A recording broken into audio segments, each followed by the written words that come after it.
we are Newsroom. Hello and welcome from Johannesburg here in South Africa. My name is Evan Jansen. The show is always live and broadcast from our studios right here in Auckland Park. Of course, between 9 and 12 every weekday morning. We're also live on YouTube and can watch us back on demand throughout the day, anywhere in the world. Today we ask you a question. Private healthcare in South Africa, very much in the spotlight today. We ask the question, why is private healthcare in South Africa amongst the most expensive in the world? That is our feature for today. We'll speak to the Minister of Health here in South Africa a little bit later. But first, let's take a look at our top news stories on this Friday morning.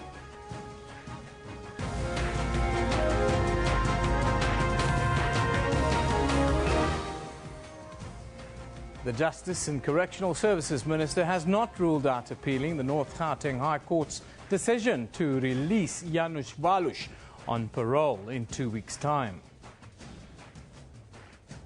Finance Minister Pravin Gordhan says the timing of Moody's rating review of South Africa was slightly unexpected, but called it an opportunity to demonstrate the country's resilience. Telecommunications and Postal Services Minister Siyabonga Cwele says a special investigation unit report has revealed that the post office has been in crisis for the past 10 years. Those are your top stories on Newsroom this morning. A lot happening in the world of sport. Let's go to Kendall Mahamate for a quick update. Evan, thank you very much. It is Friday morning. It's going to be a cracker of a weekend. And good morning to you at home as well. Here's a sneak peek of what we have for you in the sports today. More trouble for the Eastern Province Rugby Union as it gets placed under a provisional liquidation order. And Blitzbokker to focus on discipline issues ahead of the Vancouver Sevens this weekend. You just don't expect sort of high-level athletes at the top of many different sports to have heart conditions. Andy Murray expresses his surprise that so many top-level athletes have heart conditions and calls for more drug tests. The chance for Liverpool to strike first against Manchester United, and he scores. Liverpool beat arch rivals Manchester United 2-0 in the EuroLeague tie at Anfield last night.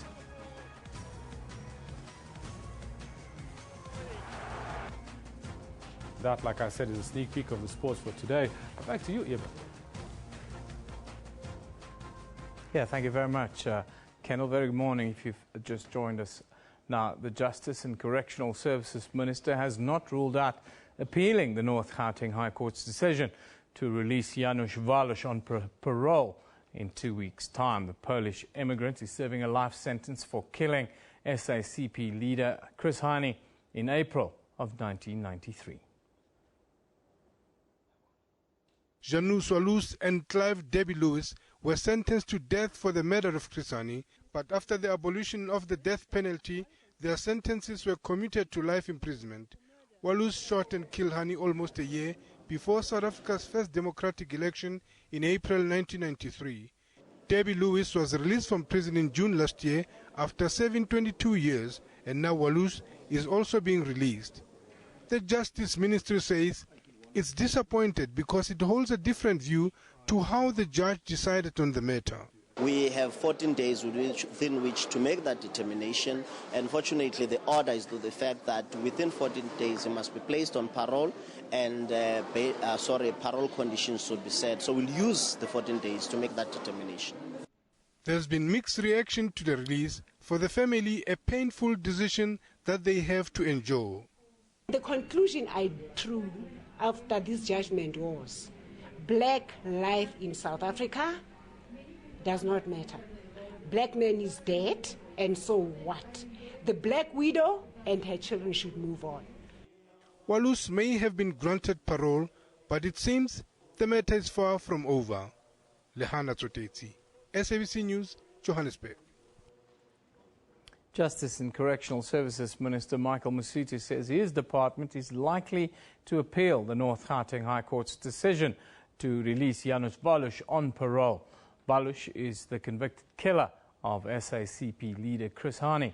Speaking to SABC News this morning, Minister Masutu said he believes that Walusz has not done enough to help the family of the deceased to get closure. Walusz's co-conspirator Clive Derby Lewis was released on medical parole 10 months ago. Masita has dismissed as unfounded suggestions that his concerns are politically motivated. Core to the reason for our decision and subsequent basis for defending the decision in court was that when we took office, we decided that the criminal justice system over time has pushed the victim to the periphery of the system, and we have a focused and dedicated effort to restore the rightful place of the victim, and that is at the center of the criminal justice system. Yeah. And as a result, since the Eugene de Kock decision, which was the very first decision we had to make, which also revolved around victim participation, where we initially had rejected his application purely on those grounds, primarily on those grounds. We have since not considered a single parole application where there is no evidence of some effort of engaging victims. And this is a principle we intend to defend and we intend to advance. So the entire criminal justice system is being reviewed to look at in what way can we enhance the participation, active participation, and support of victims in the system. Yeah. Let's talk about life sentences here in South Africa, because as we keep noting, at the time Janus Valus and Clive Derby-Lewis were sentenced to death for the assassination of Chris Hani. At that time, it was overruled. The death penalty was no longer part of the justice system, and it was turned into a life sentence. As far as we know, Janus Valus is perfectly healthy. There's no signs that he needs to be out on a medical parole. He served 22 years. What does life sentence mean in South Africa? It confuses a lot of people, and I think a lot of people are asking that question now. Life sentence means life sentence. 25 years means 25 years. However, ordinarily, if you are sentenced for a determinate period, say 25 years, you would serve half of that sentence, whereafter you would be entitled to be considered for parole. And parole simply means serving the rest of your sentence outside of a correctional facility. It does not mean the end of your sentence. And it is essentially a privilege because it's based on merit. If you do not show merit for placement on parole, we simply reject your application until such time as you've convinced us that you indeed deserve parole. And equally, if you go and break the conditions, we can take you back. Yeah. As far as lifers are concerned, the current law is that ordinarily once you've done 20 years, it's going to go up to 25 years, and I don't want to go into the detail of that. You are entitled to be considered, again on the same basis. Now, there's a number of factors that we take into consideration. Primary to those factors is how you have responded to corrective measures that we would have put in place on your offending behavior. So your attitudinal change, whether you have achieved anger management skills, and issues like that. But another critical aspect is ensuring that there is victim-offender dialogue, so as to ensure that the victim also feels included, part of the process, and of course, in the process, hopefully, bring healing to the victim, because very often the victim is left behind 20 years down the line, nothing has happened to them. The offender has been through rehabilitation and he's a changed person, but the victim is left where they were left 20 years ago. Meanwhile, the South African Communist Party has rejected calls for Janus Valus to be deported upon his release. The Communist Party says Valus should remain in the country and be subject to his parole conditions. We want Janus Walus to complete his parole process, possibly here, because how are we going to impose the parole conditions when he goes to Poland? It's basically to make him a free man. And I think that he must be here under strict supervision of the correctional services for his parole conditions. And we believe that the minister can put stringent parole conditions so that he's not having a sense of victory, that he has done this dastardly act and still believes that he has his freedom whilst the family remains in mourning. Finance Minister Pravin Gordhan says the timing of Moody's rating review was slightly unexpected, but he's called it an opportunity to demonstrate the country's resilience. Earlier this week, Moody's announced that it had placed South Africa on review for a possible downgrade and that it would visit the country next week. The Finance Minister was speaking exclusively to SABC News in New York ahead of a series of meetings with investors there. They will come to South Africa, they will meet government, they will meet trade unions, they will meet business, they will meet academics and others in order to collect enough information to decide whether they should leave us where we are or whether they should downgrade us by 1 or 2 notches depending on their assessment. So this is an opportunity for South Africa to actually demonstrate that we are indeed resilient. We do have a story to tell. We've gone through tough times, but we have a plan to get out of it. Telecommunications and Postal Services Minister Siyabonga Cwele says a special investigation unit report has revealed that the Post Office has been in crisis for the past 10 years. In a written parliamentary reply, Minister Cwele says the President handed him the report in December of last year. He says the key findings are divided in the areas of irregular appointment of contractors to irregular contracts, irregular appointment of staff, poor management of a vendor database and poor management of assets. Minister Cwele says he has informed the board of the Post Office to work closely with the SIU to implement remedial action. Now, the Land Bank has secured 5 billion rand to assist drought-stricken farmers with loans. The bank told Parliament this week that it wants to raise another 10 billion rand over the next 2 years. Farmers have been complaining bitterly about the difficulty accessing much-needed credit during this time. The Land Bank is the second largest insurer for farmers, covering 5,500 farmers in the current drought situation. Now, for more on this story, we are joined from our Pretoria studio this morning by the CEO of the Land Bank here in South Africa, Mr. Chokolo Nchocho. A very good morning to you, Mr. Nchocho. Thank you very much for joining us today. Good morning, Evan. Thank you for inviting us. Thank you. Just give us a quick overview about the money that has been made available to assist drought-stricken farmers. Okay, let's contextualize the issue as follows, Evan, and that is that all of us are aware of the prevailing drought situation in the country. So what we are doing as an organization together with other government institutions is that we are continuously monitoring the situation around drought.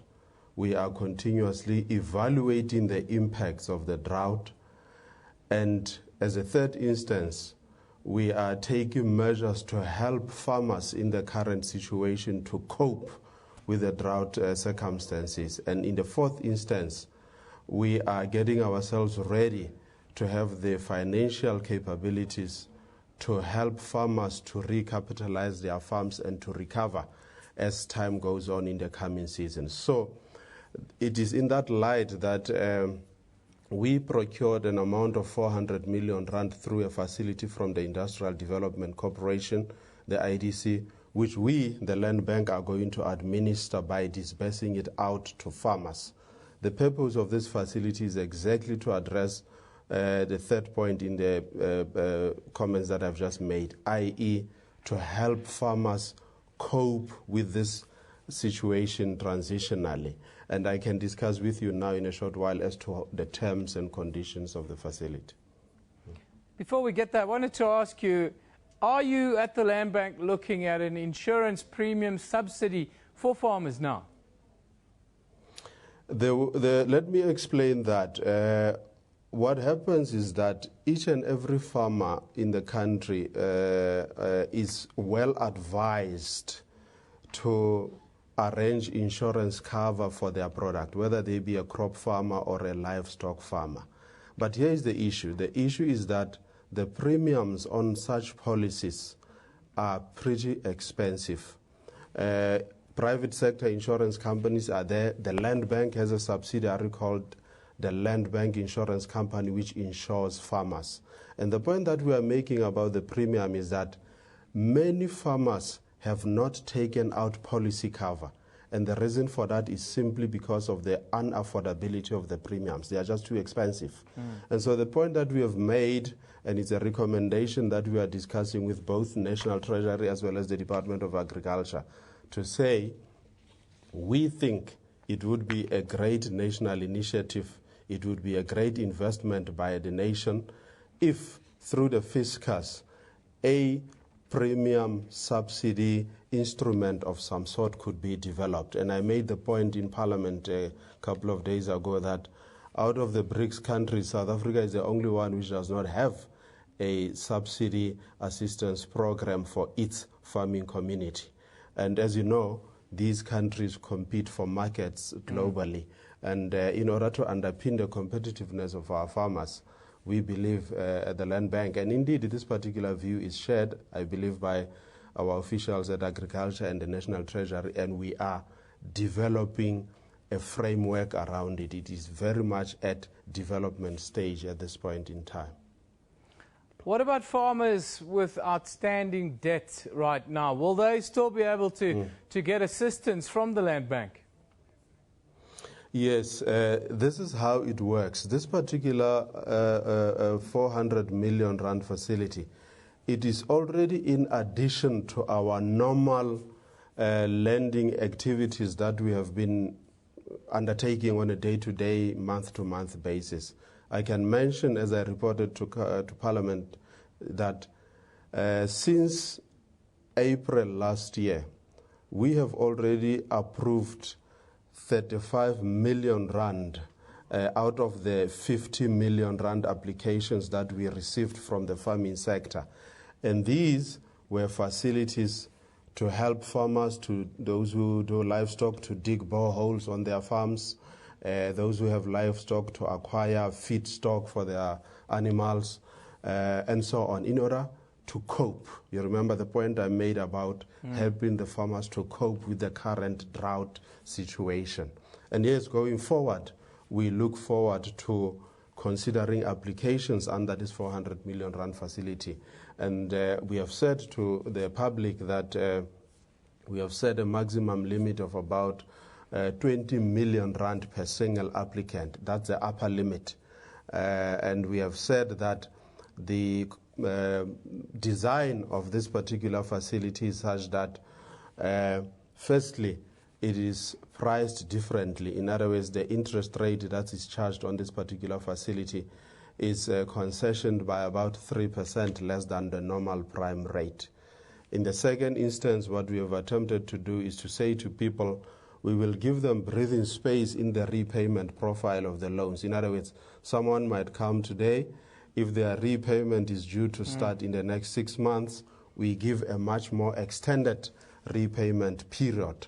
And thirdly, we structure the loan tenure in such a way that it is over a much longer period. Yeah.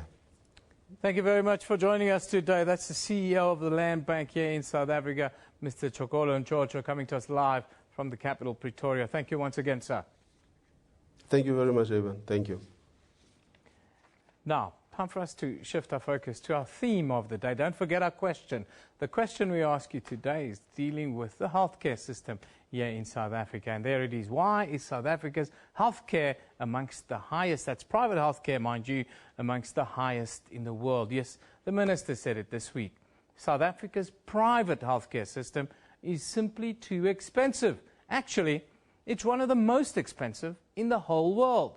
This is according to findings of a recent study presented to the Competition Commission's Health Market Inquiry that was held in Pretoria. The World Health Organization, or the WHO, in conjunction with the Organization for Economic Cooperation and Development, the OECD, conducted the study. It found that in South Africa, the cost of private healthcare increases more than inflation each year and therefore remains unaffordable for the majority of the country's citizens. Now, earlier we spoke to South Africa's Health Minister, Dr. Aaron Motsoaledi, and asked him if he was surprised by the findings of the World Health Organization. I was not surprised. Remember, I've been saying this from as far back as 2010, and I was accused by some for hating the private health sector. When I said all I'm looking for is justice for people, is affordability for the citizens, I even said it is a form of uncontrolled commercialism as described by the World Health Report of 2008. So I was absolutely not surprised. I've been knowing it. All I wanted was for the public and the citizens also to know it so that we resolve it. But also, Elvis, I wasn't surprised. This was also picked up by the National Development Plan. Remember, the National Development Plan of the country, Vision 2030, said there are two problems with the healthcare system in South Africa must solve. The first one are the exorbitant cost of private healthcare, and the second are the problems of efficiency and quality in the public healthcare system. So nothing is really surprising me. Mm-hmm. Now, what are the reasons given to you by the private healthcare sector for these increasing prices? Well, they are giving reasons of their own, which is why there is a commission, Elvis. Chief Justice Ngobo is trying to sift through all this. Everybody is presenting evidence in the form of tables, in the form of graphs, in the form of numbers and statements and codes. The Chief Justice with the four other commissioners have got to sift through this to come to a conclusion as to why. I've got my own reasons, Elvis. I'm presenting them tomorrow to the judge, to the commission. The private hospitals are presenting theirs starting from this morning. They are trying to give their reasons. And so I will also present in the reasons. But in my own thinking, it's just exorbitant cost of what private hospitals are leaving to the public. Mm-hmm. Now, what is the solution, Minister? Is it the NHI that we're talking about, or is there more to that meets the eye, though? Absolutely, absolutely. The solution is a universal health coverage. And remember, Elvis, it's not only us who are dreaming about this solution. On the 17th of February, when the World Health Organization and the OECD, Organization for Economic Cooperation and Development from Europe, when they were presenting, the judge asked them about the solution, and they pointed out that we need universal health coverage. And the United Nations also said the same thing. That's why the question of universal health coverage is one of the 17 Sustainable Development Goals. And as you know, in South Africa, universal health coverage, we call it NHI, and we believe that is the solution to all these problems. Now, how receptive is the private healthcare sector to your intervention in regulating price increases?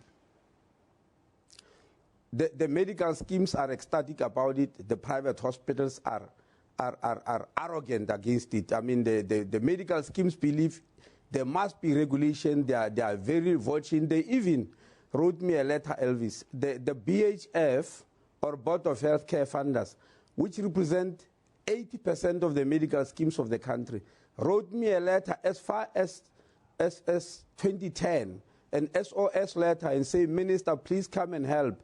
We are bleeding here. Do some form of regulation. They were pointing to the fact that in 2002, South Africa had 141 medical aid schemes. Now, today, we have got only 83. They are falling apart because they also cannot afford the prices. So they are calling for regulation, but the private hospitals, which are in the pound seat and getting all the money and leaving all this exorbitant cost, are saying no. So it's a fight. It depends who is getting something. But I can tell you, on this one of regulations, the private hospital don't want to hear none of any of it. Now, Minister, how long will it take for the National Health Insurance to reverse the current situation? We gave ourselves 14 years, Elvis. We have got to work very hard because, as we said in paragraph 2 of the white paper of National Health Insurance, we said this is a significant policy shift. It will necessitate a massive, I want you to underline the word massive, it will necessitate a massive reorganization of the healthcare system, both public and private. Now, to massively reorganize the healthcare system is going to be a mammoth of a task, and we gave ourselves 14 years with the hope that by that time we'll have made very significant changes. And the beneficiaries of the NHI, Minister, who will it be? It's the whole population. Elvis, because let me define what NHI is. It's a healthcare financing system that pools funds for the whole population in order to give access to good quality health care. Now, that definition, if you listen to it, is exactly what medical aids are doing.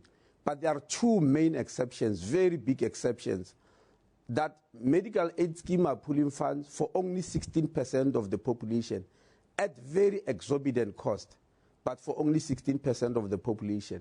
The word all, that means the rest of the citizens, or the word universal doesn't apply. Secondly, within medical aid, they are still stratified socio-economically. Even if we have got medical aid, Elvis, some have got much better, others have got lower-end medical scheme where they are told, your medical scheme can make you get this treatment. The other is told, no, your medical scheme can't give you this type of treatment. So in NHI, we have got to solve all those problems. That's why the word universal applies. Now, I can tell you we invited the Hospital Association of South Africa, also known as HASA, to participate in this program this morning, but they told us that they was not available today. Now, HASA, for those of you that don't know, is the umbrella body of privately owned hospitals here in South Africa. 95% of South Africa's private hospitals fall under the HASA umbrella. We also have to tell you that the inquiry into the high cost of private healthcare here in South Africa is underway right now in Cape Town, and the Minister is attending to that little bit of business today. Of course, big story for South Africans. Justice Minister Michael Masuta says the state is still studying the decision of the High Court in Pretoria to release the killer of the SACP leader Chris Hani on parole before considering an appeal. As you can imagine, it's causing a lot of consternation on social media. Let's have a look at some of the tweets, what people are saying with regards to the fact that Janusz Walusz will now be receiving parole. Now, Dube says, on the other hand, the law must be applied uniformly. If Janusz Walusz qualifies for parole in law, it's the law that needs to be attacked, he says. I am an African, says, I trust the SACP take as much interest in all parole decisions as they are with Janusz Walusz. Seeking relevant, asks Clint. Then Sarah B. Cohen, many questions remain unanswered in the killing of Chris Hani and the parole of Janusz Walusz. Very fair comment there from Sarah. Then Uti Christian says, Janusz Walusz, tell South Africa the motive and who gave the order. Yes, that is a sobering thought there. Then Mchokele says, Janusz Walusz, the laws of present governments allow murderers to go free. Why make voices about that? This is parole at its best. Yes, causing a lot of emotional outpourings on social media. Of course, the parole of Janusz Walusz. Now, let's take a look at what is happening in the courts around the country here in South Africa today. We'll start in Port Elizabeth, where businessman Christopher Panayiotou, who is accused of killing his wife Jade, is expected to make another appearance in the magistrate's court there. Panayiotou faces charges of murder, conspiracy to commit murder, abduction and robbery with aggravating circumstances, as well as defeating the ends of justice. Then, in the Northern Cape, in Kimberley, the Speaker of the Uppington-based Garahais municipality, Thomas Basson, is expected to appear in court to apply for bail. He was arrested for murder and defeating the ends of justice over the weekend. He allegedly killed his wife by driving over you. We'll keep you updated on the outcomes of these court cases in the days to come. Now let's move on and take a look at the front pages from around the globe. We'll start in the United States, where the USA Today reports that Iran test-fired 2 ballistic missiles, one with the phrase, "Israel should be wiped off the face of the earth," written on it.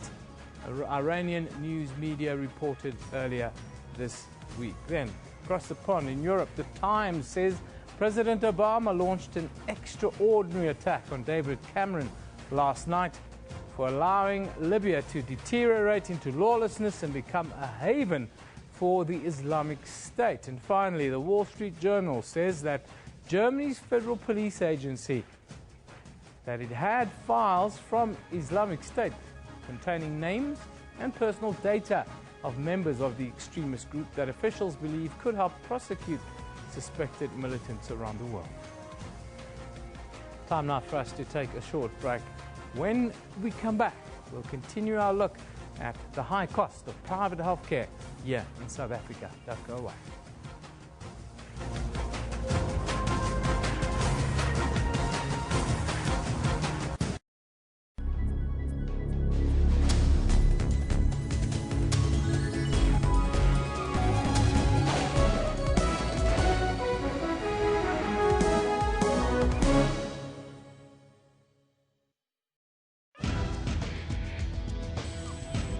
Technology isn't all scary. There's also fun stuff like gaming. Lots of women do play games, whether it's on their phones or their tablets. Then there are Africans who are using new tools to make other people's lives much easier. We typed the whole CV on a small, QWERTY Nokia phone. For all these and other technology and social media news, join me, Spumelele Zondi, every Sunday at 7:30 p.m. Central African Time on SABC News. Get all the latest news from the SABC's online news services on our website. Breaking news and in-depth coverage of everything from business, sports to politics and lifestyle. Catch the top news clips and watch live streaming of major news events on the SABC News YouTube channel whenever. Stay connected on the SABC News Facebook page and have your say on news that matters to you. And for the latest headlines and live updates from our reporters, follow us on Twitter. SABC Digital News, anytime, anywhere.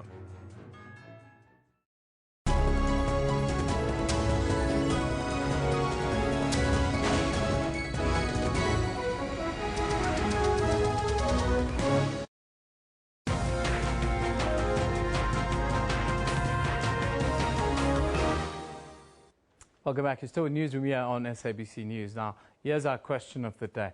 South Africa has one of the most expensive private healthcare systems in the world.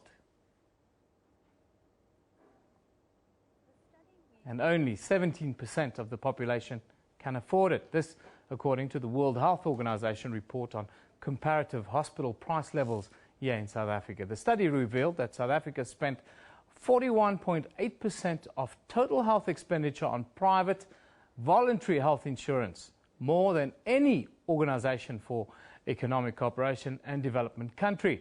Now, SABC News spoke to Dr. Sarah Louise Barber from the World Health Organization, and we asked her why the private healthcare system is so expensive here in South Africa.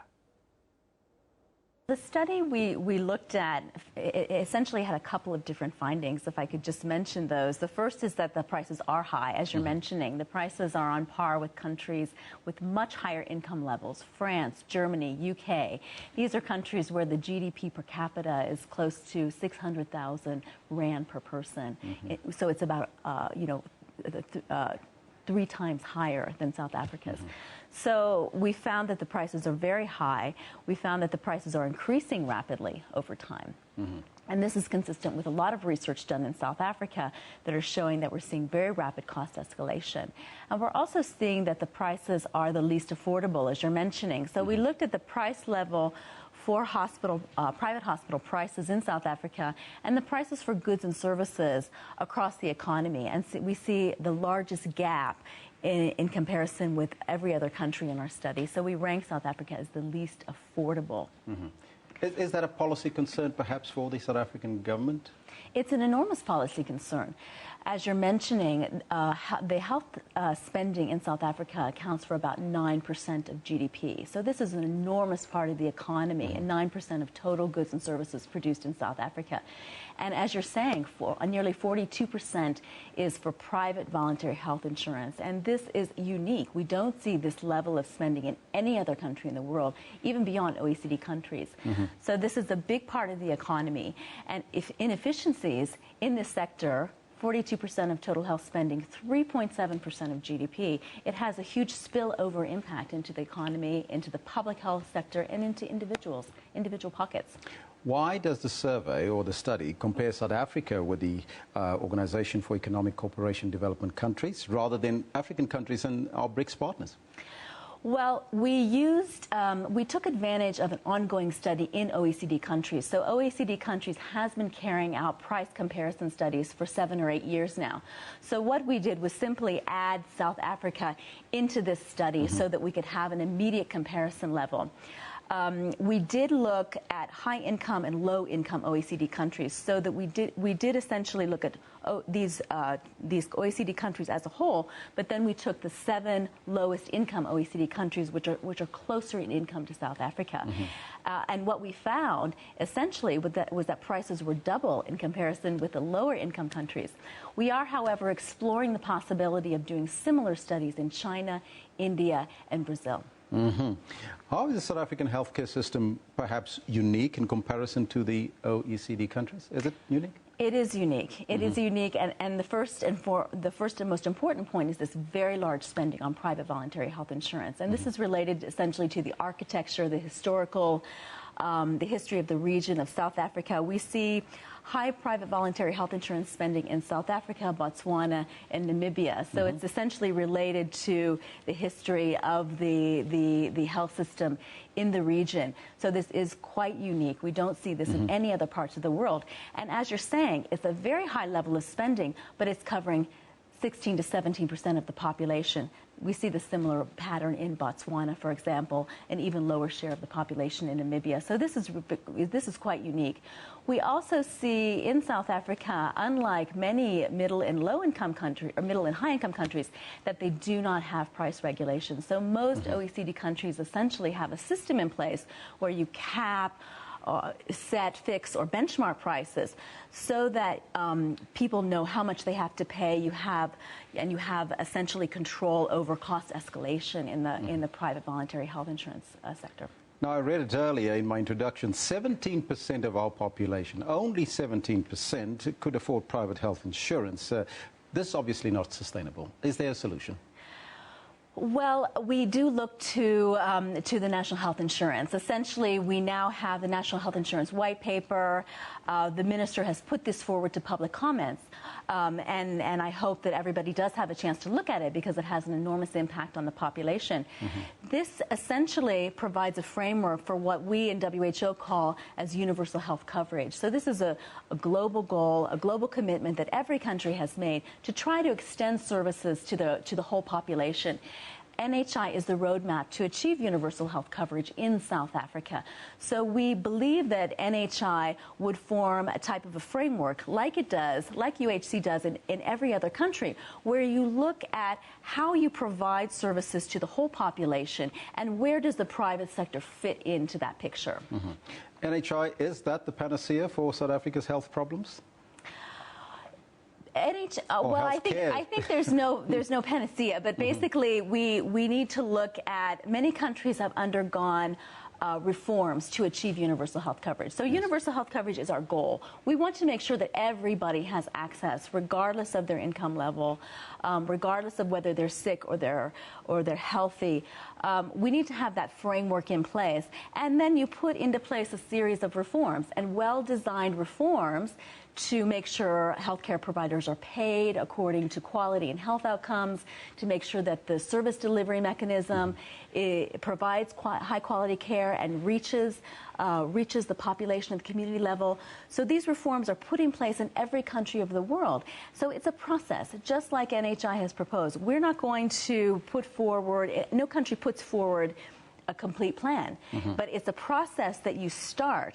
You monitor it, it evolves, and you change it along the way so that you can achieve your overall goal. And I think that NHI does put the goal, sets the goal, and it starts the process of reform, improving the quality in the public sector, and addressing the high prices in the private sector. Yeah, that was recorded a little bit earlier. Now, as I pointed out earlier in the show, we invited the Hospital Association of South Africa, also known as HASA, to participate in this program, but they told us that they were simply not available.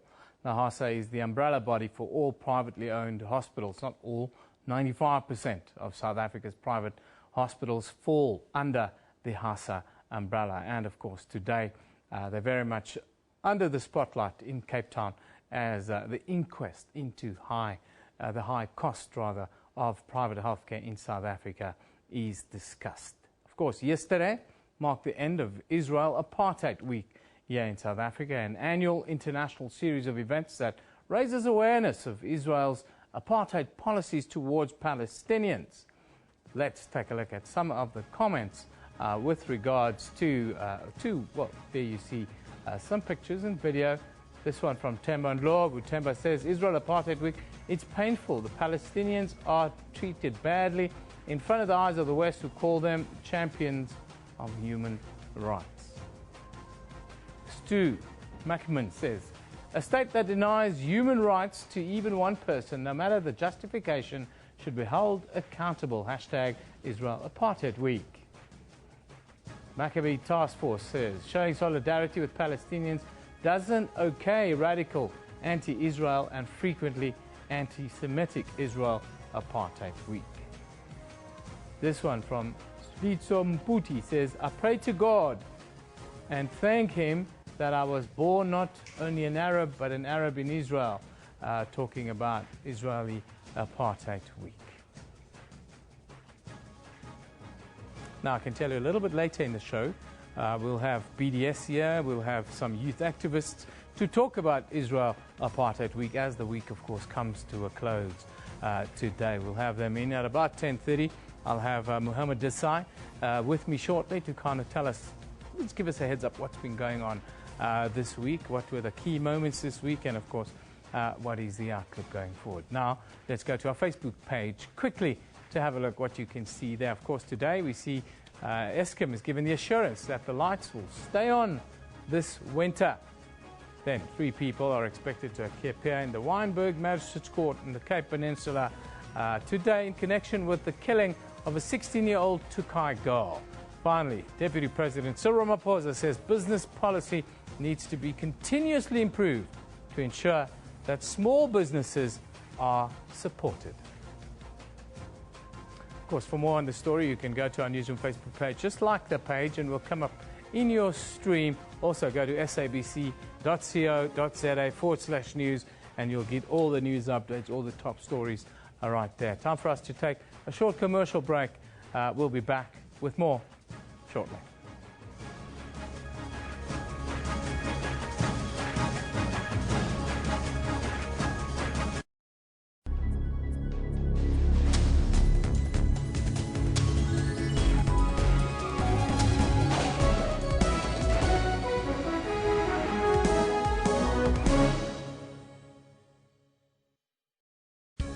As stories are broken around the world, SABC makes sure you do not miss out. As the stories unfold throughout the day, News at 8 updates all newsworthy stories worldwide. Globally, we are there. Locally, we leave no story untold. Make a date with News at 8 every Saturday and Sunday on SABC News, Africa's news leader. SABC News. We report, contextualize and present news and current affairs honestly, fairly and fully. We consider it a duty to provide consistent, relevant, useful and top quality information and analysis. Our mission is to provide credible, accurate and interesting news programming, bringing news into everyone's homes in everyone's languages. Thank you, South Africa, for relying on SABC News for quality news output and for making us your #1 source of information. SABC News, Africa's news leader.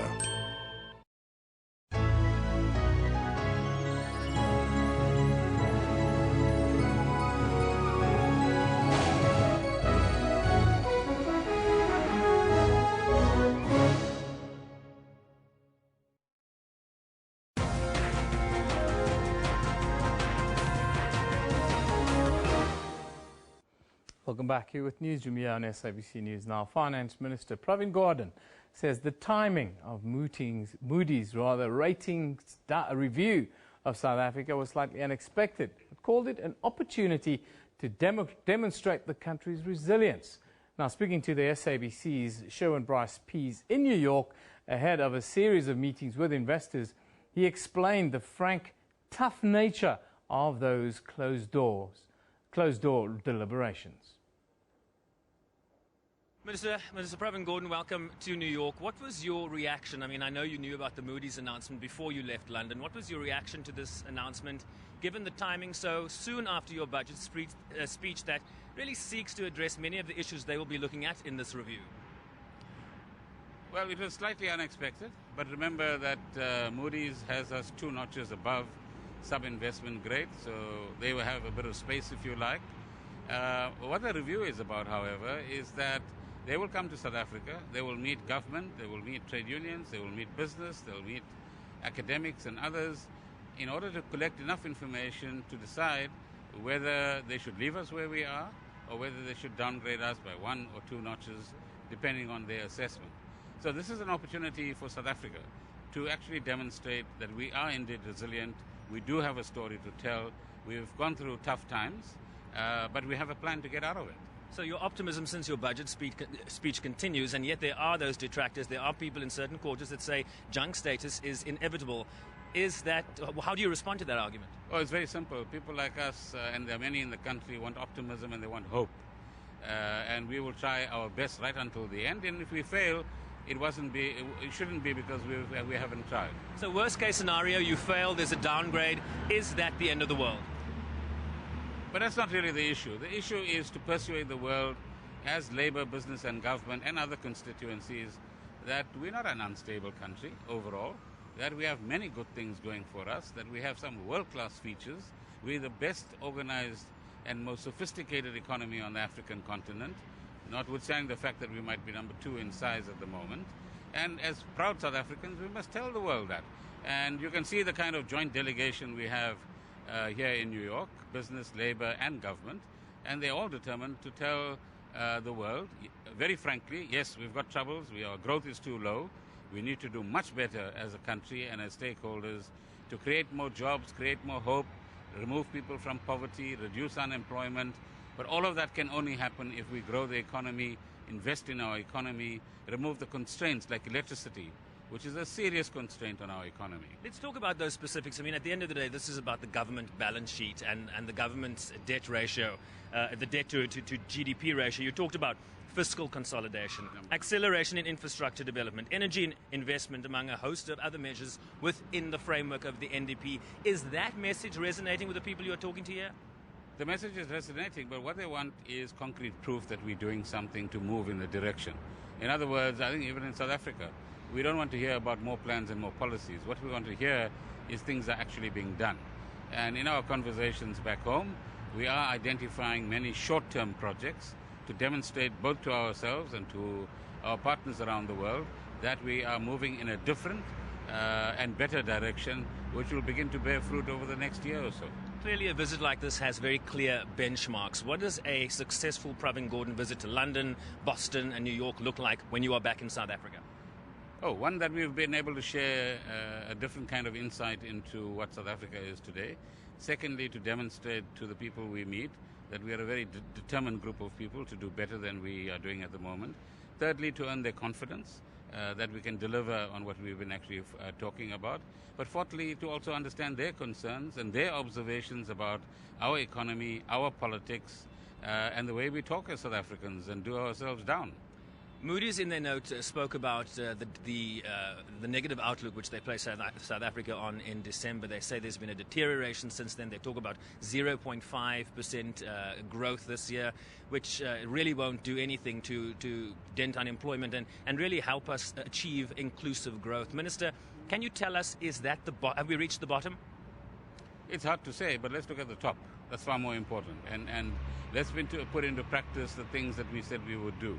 So, remove policy uncertainty. The President convened a meeting of the Investment Committee in Cabinet last Friday.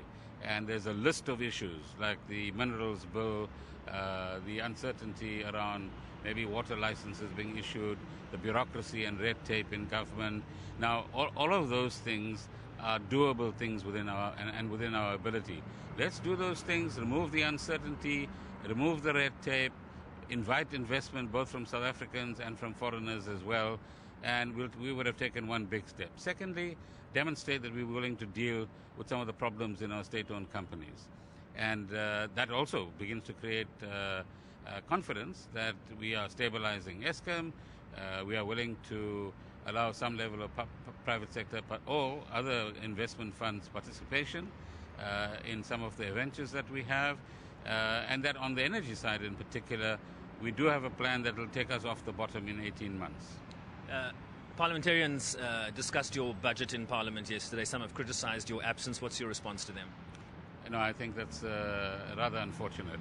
I've spoken to Mr. Mania and explained to him that we had to come here now, and having the Deputy Minister there is, as a representative of the ministry, is a voice right there in Parliament to explain what government's intent is. And there are times when we will have to split our responsibilities and look after our national interests. And I think he understands that, despite the slight political games he's been playing. Yeah, very, very important meetings happening over the weekend. Of course, over this weekend as well, Israel Apartheid Week will come to an end. It's been celebrated around the world. Now, I've got a BDS, Boycott, Divestment Sanctions, South Africa representative, Mohammed Desai, with me. Mohammed, we're going to do a longer interview at the top of the hour, but just quickly give us a quick overview. What have you guys been up to this week? And you've had some marquee guests visiting the country as well.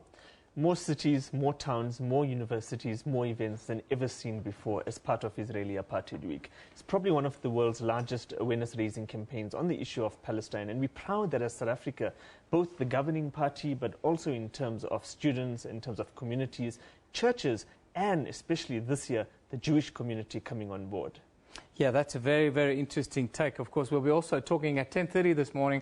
We'll be talking to some of the, well, via Skype to Tel Aviv, we'll be talking to some of the, what's seen as the wider Jewish community, showing their support for the Israel Apartheid Week campaign and the BDS campaign. But Mohammed will be with me at the top of the hour. That's in about 6 or 7 minutes' time, when we'll talk a little bit further around Israel Apartheid Week. Next, though, let's go to Phil Hawkins for a weather update.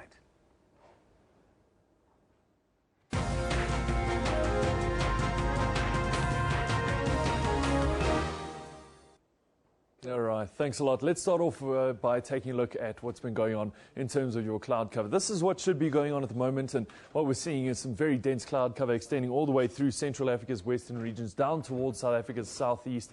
And we're going to see that continuing in terms of your rainfall for today. You can really see dense cloud cover yielding quite a bit of rainfall over the interior of Central Africa, and that moves down as well towards Zimbabwe, Botswana, and other southern African regions there.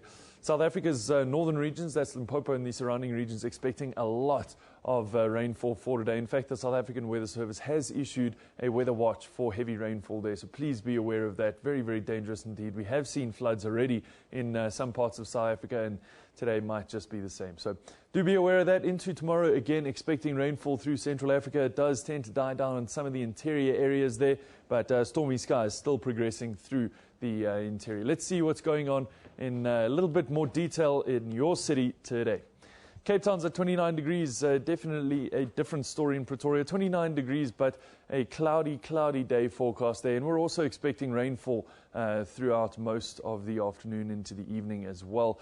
We're also expecting rainfall moving north towards Lusaka, and rainfall in Kigali, Nairobi and Dar es Salaam as well. Just partly cloudy skies over Kilimanjaro with a steady 34-degree maximum. And temperatures continue around the higher 30s and early 40s as we look towards the interior of Eastern Africa here.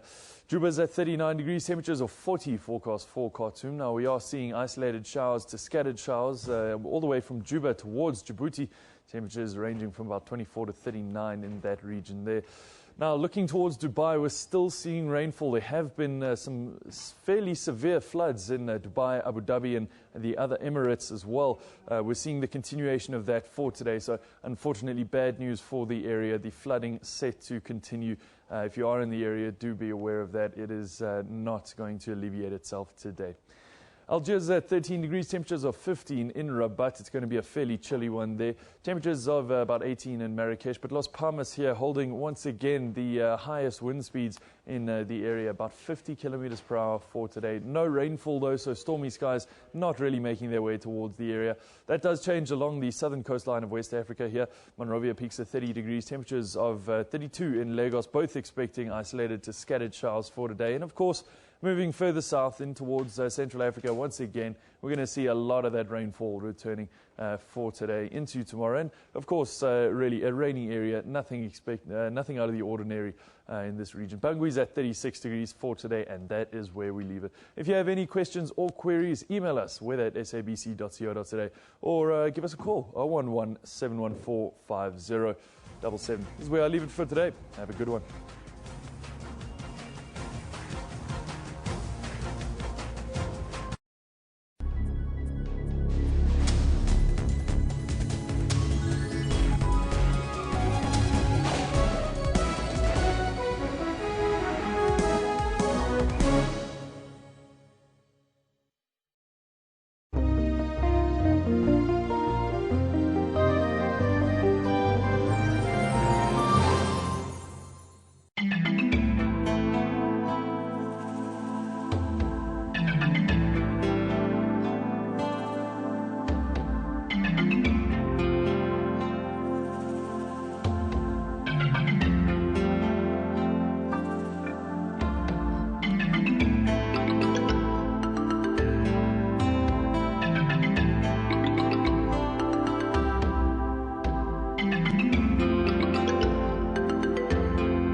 Hello again. It's Friday, the 11th of March.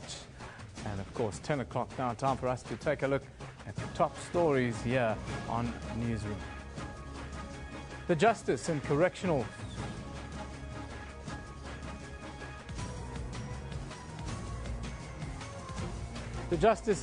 Services Minister has not ruled out appealing the North Gauteng High Court's decision to release Janusz Walusz on parole in 2 weeks' time.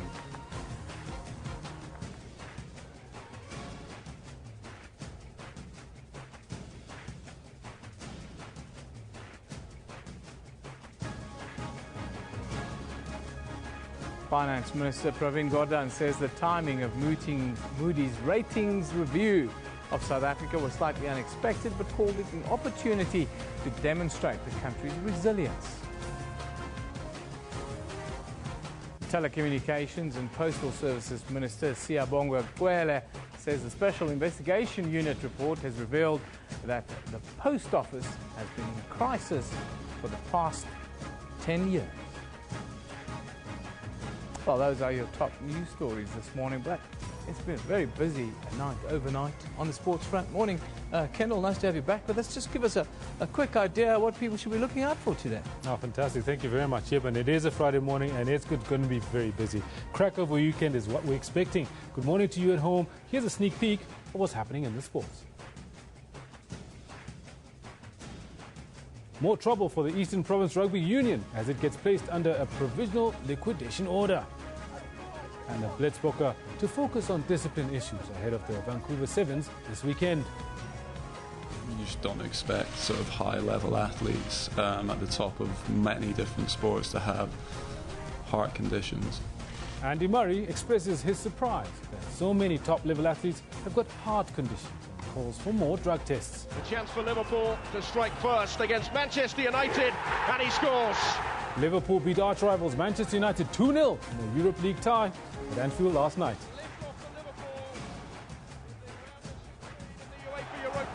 And that's where we're going to leave it for now. We'll be back with more of the same later on at about 10:20 or so. Yeah, look forward to that. Ken will see you a little bit later. Moving swiftly along, now management of the Lily gold mine near Barberton in Mpumalanga now say it could take up to 6 months to get to its 3 staff members that's trapped underground. Experts say they will need a new tunnel to reach the container in which the 3 were in when it collapsed into a mine shaft following a rockfall more than a month ago now. During a media briefing yesterday, Mine Resources Minister Mosebenzi Zwane called on the nation to rally behind the families of the trapped mine staff members. Minister Zwane admitted that the mission is taking a bit longer than expected. He says after listening to experts, they believe that it is the safer option because the primary task is to ensure that nobody gets injured during this phase. Now, management of the Lily Gold Mine near Barberton in Mpumalanga say, of course, it can take up to 6 months to get to the 3 of its staff members who are trapped underground. Let's cross now to the mine where, of course, this accident happened more than a month ago now.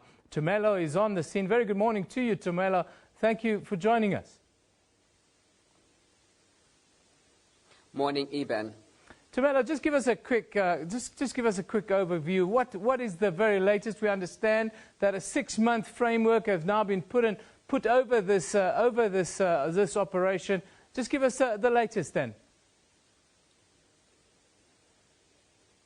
Hi there, Eben. You understand that yesterday the minister announced that it could take about 6 months to reach the 3 miners that are still trapped underground. They need to open another exit point, another entry point, and also an so that they can go underground and reach those 3 miners and also remove some of the machinery that are still stuck underground. The families here remain camping here, remain very hopeful, but you can imagine it's been over a month now that these 3 trapped miners have been trapped underground. Some of the family members are starting to lose hope now that their loved ones could be reached at any point. We understand that the Minister Mosebenzi Zwane is going to be arriving here at any time. We understand he was supposed to arrive here here at 9 o'clock. But that didn't happen because he was delayed due to weather in Johannesburg. But we understand he's going to come here and brief the families and talk to the families about what is going to be the way forward now that this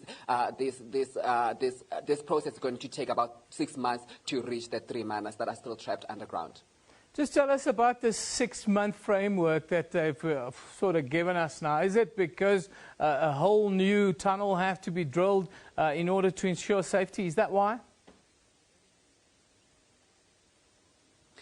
It is that why the process is going to take about 6 months. So we understand they're going to be digging from about a kilometer from where the container is supposed to be, So they're going to be drilling in a decline mode so that they can make sure that they reach where the container is but also to make sure that it's big enough and it's safer enough to send people underground, because at this point we understand that the ground is still unstable, so they can't send anyone underground because they don't want to risk anyone's life at this stage. But also we understand that there are a lot of machineries that are still stuck underground, so they need to remove those machineries. Also, they need to remove the people that are stuck underground. And also, those machineries will also help them in removing some of the rubble to make a way to reach the container.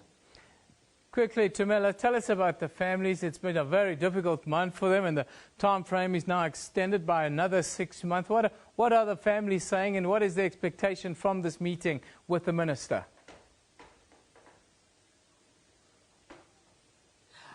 They were told yesterday, last night, that it could take about 6 months. Obviously, for them, it's been a long time for them to be reunited with their loved ones. And also, some of the family members are starting to lose hope. We saw earlier this week they were frustrated with the mine, they were frustrated with the union, and also they were frustrated with the mineral resources. They marched to the offices of the mine here, demanding answers from them. But they couldn't get answers from the mine because at that stage, they were only being briefed by a rock scientist that has been giving them information about what is going to be happening next. The two options that were given to the minister decided to take the longer route, the 6 months route, that the option was given to them by the scientists that have been doing rock engineering here at the mine. But the families are starting to lose hope. The families some of the families are starting to lose hope because it's been long that their family members have been trapped underground. You understand that they probably don't have water where they are. They probably don't have enough oxygen from where they are. And also, with the ground being unstable, it's a really, really a sad situation for the families because they don't know what to expect. Tumelo, thank you very much for that update. That's our reporter, Tumelo Mashoko, coming to you live from the Lily Mine in Barberton in Mpumalanga, where that accident happened now more than a month ago. Now, moving on, as Israel Apartheid Week comes to an end, we take a look back at what the movement has achieved this year and reflect on the growth and changes that we see amongst communities.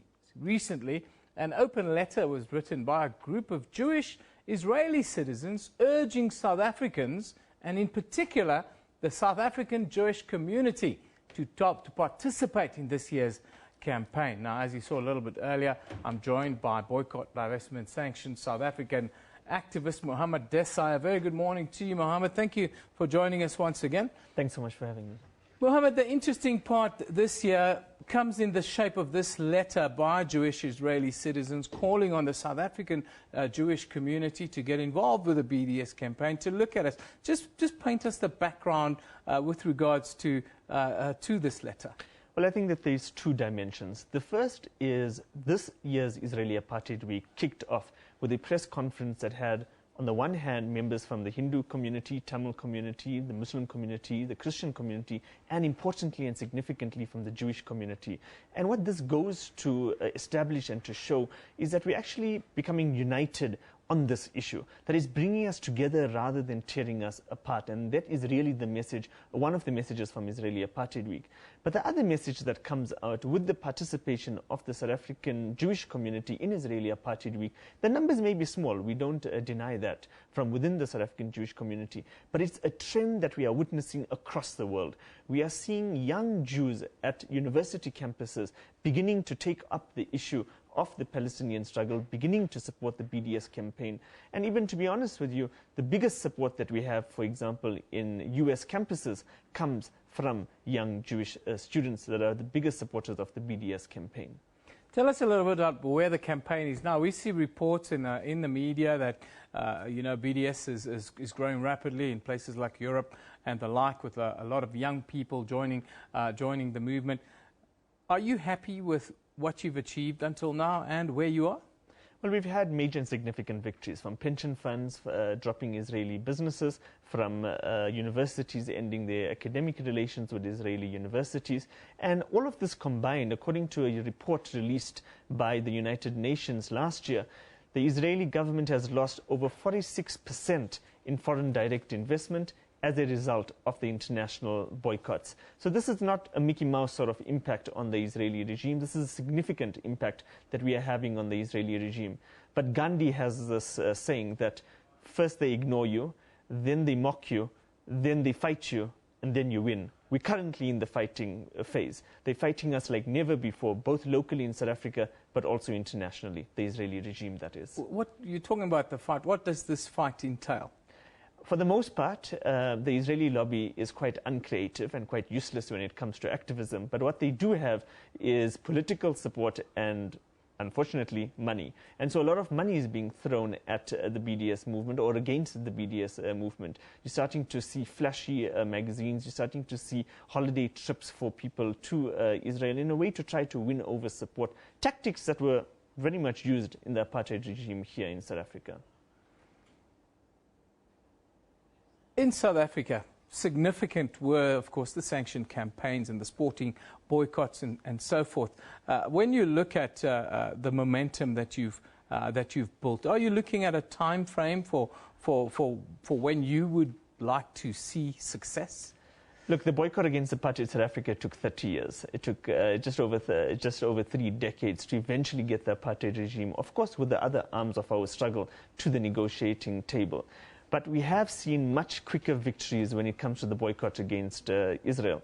And we do hope to see a solution perhaps in the next decade. We've had 1 decade of BDS, and we hope that this is going to be the winning decade of the BDS movement, where we see a just solution for both Palestinians and Israelis. Because really, the liberation of black South Africans was also about liberating white South Africans from the apartheid regime. And likewise here, we hope that the liberation of Palestinians would lead to the liberation of Israelis. Now, Israel Apartheid Week, it concludes over the weekend on Sunday. You've had some real interesting keynote speakers, Israelis who've come and pledged their support this week. Tell us about some of the highlights this week, and then what are you looking forward to as you wind down the campaign this week over the weekend? Well, we had an international guest speaker, an Israeli author, actually, who was one of the first people to have looked into this apartheid analogy and the apartheid case, Dr. Uri Davis, who traveled across the country. But one of the more fascinating events for us has really been the participation of churches that have been taking up the issue of Israeli Apartheid Week and the plight of Palestinian Christians particularly.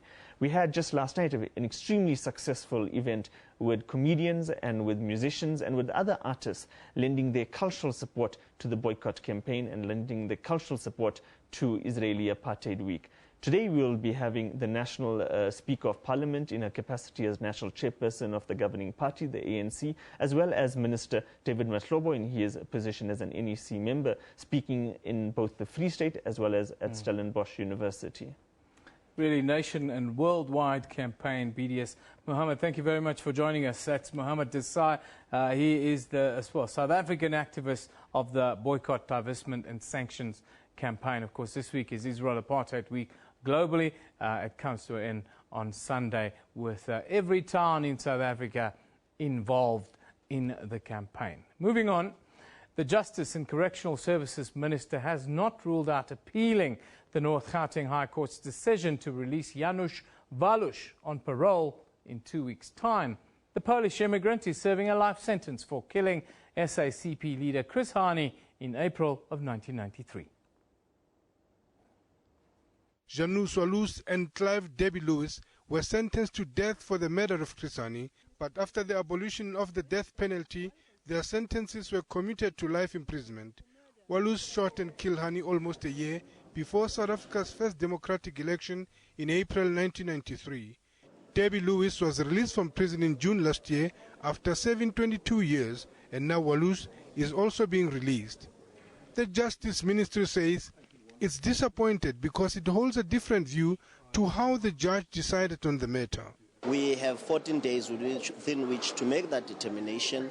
Unfortunately, the order is to the fact that within 14 days he must be placed on parole and parole conditions should be set. So we'll use the 14 days to make that determination. There's been mixed reaction to the release. For the family, a painful decision that they have to endure. The conclusion I drew after this judgment was black life in South Africa does not matter. Black man is dead, and so what? The black widow and her children should move on. Walus may have been granted parole, but it seems the matter is far from over. Lehana Tsotetsi, SABC News, Johannesburg. Justice and Correctional Services Minister Michael Masutu says his department is likely to appeal the North Gauteng High Court's decision to release Janus Walus on parole. Walus is the convicted killer of SACP leader Chris Hani. Now, speaking to us a little bit earlier this morning, Minister Masutu said he believes that Walus has not done enough to help the family of the deceased to get closure. Walus's co-conspirator, Chris Clive Darby-Lewis, was released on medical parole 10 months ago now. Masutu has dismissed as unfounded suggestions that his concerns are politically motivated. Core to the reason for our decision and subsequent basis for defending the decision in court was that when we took office, we decided that the criminal justice system over time has pushed the victim to the periphery of the system, and we have a focused and dedicated effort to restore the rightful place of the victim, and that is at the center of the criminal justice system. Yeah. And as a result, since the Eugene de Kock decision, which was the very first decision we had to make, which also revolved around victim participation, where we initially had rejected his application purely on those grounds, primarily on those grounds, we have since not considered a single parole application where there is no evidence of some effort of engaging victims. And this is a principle we intend to defend and we intend to advance. So the entire criminal justice system is being reviewed to look at in what way can we enhance the participation, active participation, and support of victims in the system. Yeah. Let's talk about life sentences here in South Africa, because as we keep noting, at the time Janus Walus and Clive Darby-Lewis were sentenced to death for the assassination of Chris Hani. At that time, it was overruled. The death penalty was no longer part of the justice system, and it was turned into a life sentence. As far as we know, Janus Walus is perfectly healthy. There's no signs that he needs to be out on a medical parole. He served 22 years. What does life sentence mean in South Africa? It confuses a lot of people, and I think a lot of people are asking that question now. Life sentence means life sentence. 25 years means 25 years. However, ordinarily, if you are sentenced for a determinate period, say 25 years, you would serve half of that sentence, whereafter you would be entitled to be considered for parole. And parole simply means serving the rest of your sentence outside of a correctional facility. It does not mean the end of your sentence. And it is essentially a privilege because it's based on merit. If you do not show merit for placement on parole, we simply reject your application until such time as you've convinced us that you indeed deserve parole. And equally, if you go and break the conditions, we can take you back. As far as lifers are concerned, the current law is that ordinarily once you've done 20 years, it's going to go up to 25 years, and I don't want to go into the detail of that. You are entitled to be considered, again, on the same basis. Now, there's a number of factors that we take into consideration. Primary to those factors is how you have responded to corrective measures that we would have put in place on your offending behavior. So your attitudinal change, whether you have achieved anger management skills, and issues like that. But another critical aspect is ensuring that there is victim-offender dialogue, so as to ensure that the victim also feels included, part of the process, and of course, in the process, hopefully, bring healing to the victim, because very often the victim is left behind 20 years down the line, nothing has happened to them. The offender has been through rehabilitation and he's a changed person, but the victim is left where they were left 20 years ago. The South African Communist Party has meanwhile rejected calls for Janus Valush to be deported upon his release. The Communist Party says Valush should remain in the country and be subject to parole conditions of the South African correctional system. We want Janus Valush to complete his parole process, possibly here, because how are we going to impose the parole conditions when he goes to Poland? It's basically to make him a free man. And I think that he must be here under strict supervision of the correctional services for his parole conditions. And we believe that the minister can put stringent parole conditions so that he's not having a sense of victory, that he has done this dastardly act and still believes that he has his freedom whilst the family remains in mourning. You're watching Newsroom here on SABC News. After a short break, Kendall Mahamati will join us with the sports updates. Don't go away.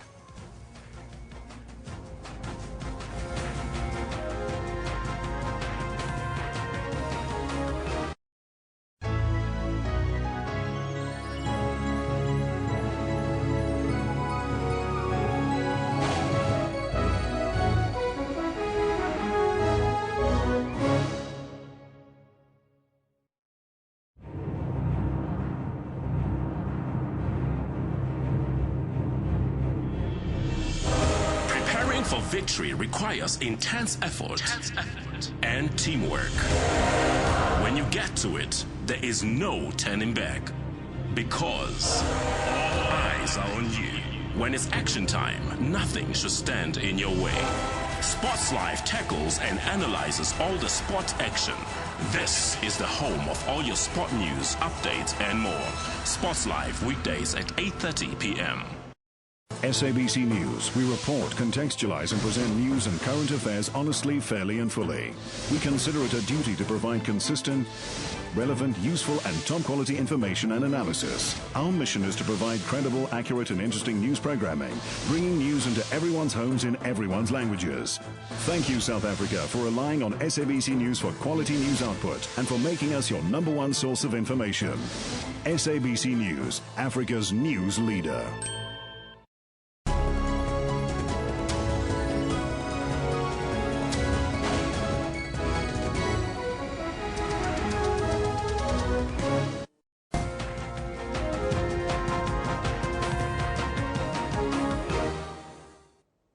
Welcome back. My name is Kendall Mahamati. I've got your sports on Newsroom. Our top story for this bulletin is about football, where Bafana coach Shakes Mashaba has surprised many by including several players who are off form and aren't getting sufficient game time at their respective clubs for the upcoming crucial African Cup of Nations qualifiers. South Africa will be facing Cameroon in back-to-back matches on the 26th and 29th of this month. Mashaba will have to drop 5 players from his initial squad of 25 for the 2 matches. I don't want to say, let's look at the player who's been playing. Did he do well? Did he score goals? What did he do? What we are saying is, 1, the big match temperament. In the absence of the best, at times you have to use the worst. But there are things that you sit down and look at. South Africa are bottom of Group M with just a single point from 2 matches and need at least 4 points from their next 2 to stay in contention. This coming game, it's a must-win. It is a must-win. If you look at the log, it dictates to us that we've got to go and win home and away. That will change things. Cameroon, who are top of the group with maximum points from 2 matches, cannot be taken for granted. We are away. They wouldn't want to sleep from the top position. They're going to come here spitting fire.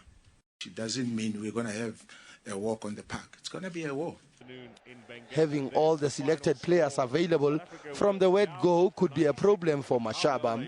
3 South African teams are participating in the CAF Interclub competitions and will be playing away on the same weekend the national team assembles. Sfiso Ramara, SABC News, Johannesburg. Now, defending champions Mamelodi Sundowns will not take NFD side Mbombela United lightly. This after being drawn against them in Johannesburg in the next round of the Nedbank Cup. Sundowns beat Highlands Park in extra time after a goalless 90 minutes and know they'll have to be at their best to beat another NFD side in Mbombela United. We're going to need to be at our best, I feel, if we want to get through. I mean, we saw that against Highlands Park, a very organised team, resilient, hard-working, took us through to extra time. So there's no easy games for us, and we know that. Giant killers Baroka FC, who beat Chippa United to qualify for the last 16, will travel to Durban for a date with Golden Arrows, while SuperSport United will take on the University of Pretoria in a Tshwane derby. Pessing Katlo, SABC News, Johannesburg. Now, in a groundbreaking move, soccer lawmakers have approved trialling video technology to help eradicate contentious decisions during games. The use of video technology is aimed at aiding referees during matches, with a 2-year trial run to start no later than the season after next. In the most significant rewriting of the laws of the game for more than 100 years, they also changed rules on penalty kicks, the so-called triple punishment for denying goal-scoring opportunities, and the match kickoff itself. Referees also now have the power to red card players for fighting in the tunnel or on the pitch before a match starts. Clearly, for the image of the game and control of the match, if Vieira and Keane have a major punch-up, we don't want them playing in the match. So now we're empowering referees. We have to prevent players from playing in a match if they commit a sending-off offence before the kick-off. But they can be replaced, so both teams would still start 11 against 11. Penalty kick, the illegal feinting by Mr. Messi here, we know, is unfair. It's deliberate cheating because they know they're not allowed to stop, send the goalkeeper the wrong way, and then take the kick. At the moment, it's a retake and a yellow card. We feel we don't want this in the game. It will always be an indirect free kick, so they won't get a second chance to score to stop them doing it. To balance that, we know that goalkeepers increasingly don't respect the requirement to stay on their line at a penalty. So we're now saying if a goalkeeper comes off his line early and saves a penalty, as well as the retake, he will receive a yellow card. So we're becoming stronger with the kicker and stronger with the goalkeeper, because these are 2 areas where football tells us we need to get a greater grip. Now, to talk us through what these momentous changes could mean to soccer as we know it, we've got a referee and, well, he's a former referee, but he's called Il Professore as well. Sylvester Ndaba, a former referee himself. Thank you so much for coming through to Newsroom. You're welcome. Thanks for having me.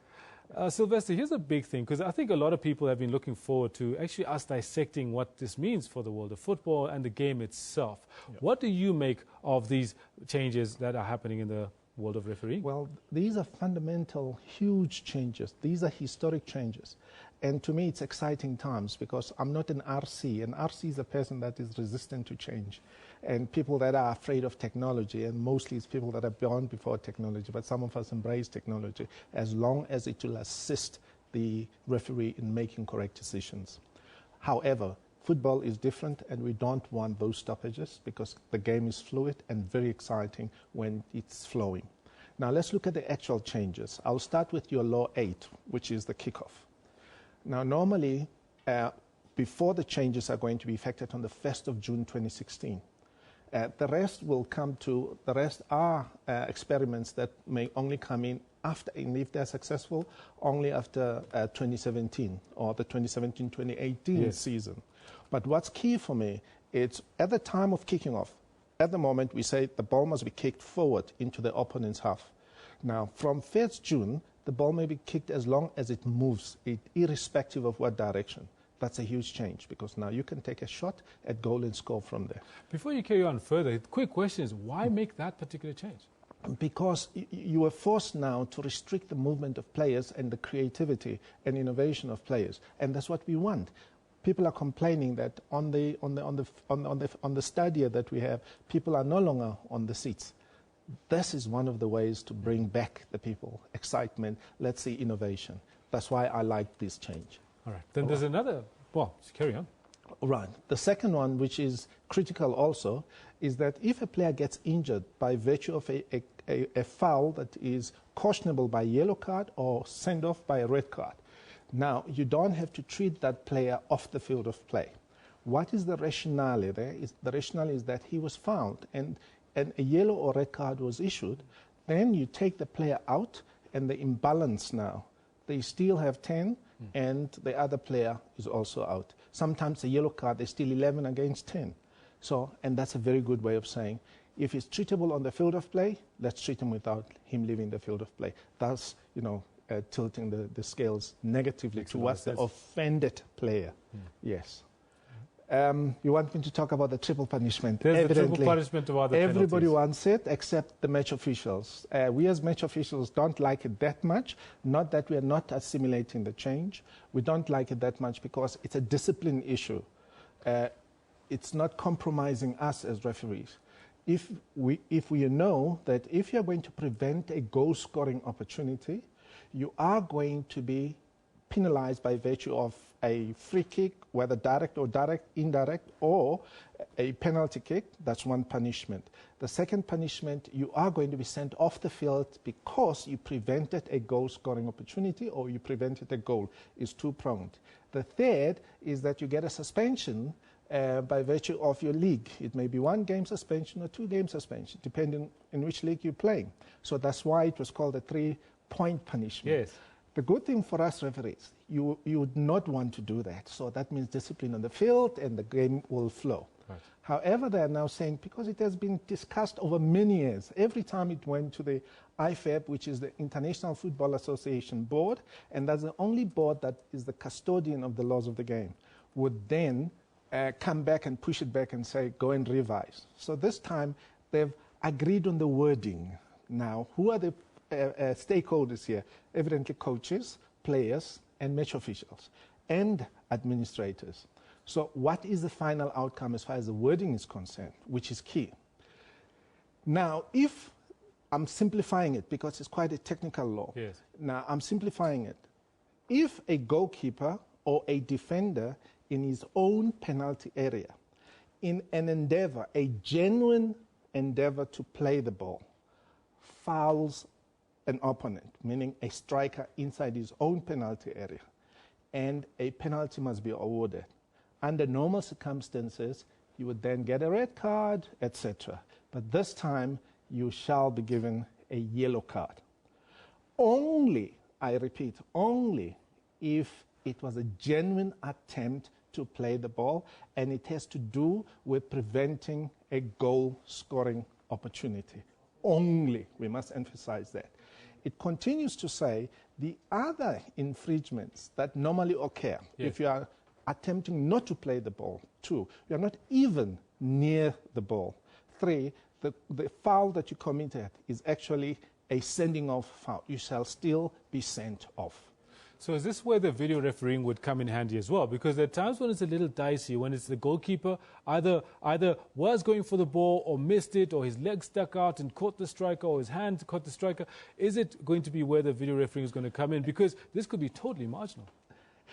It's a major change in football, let me assure you. We are still shaking our heads that FIFA for many years refused technology.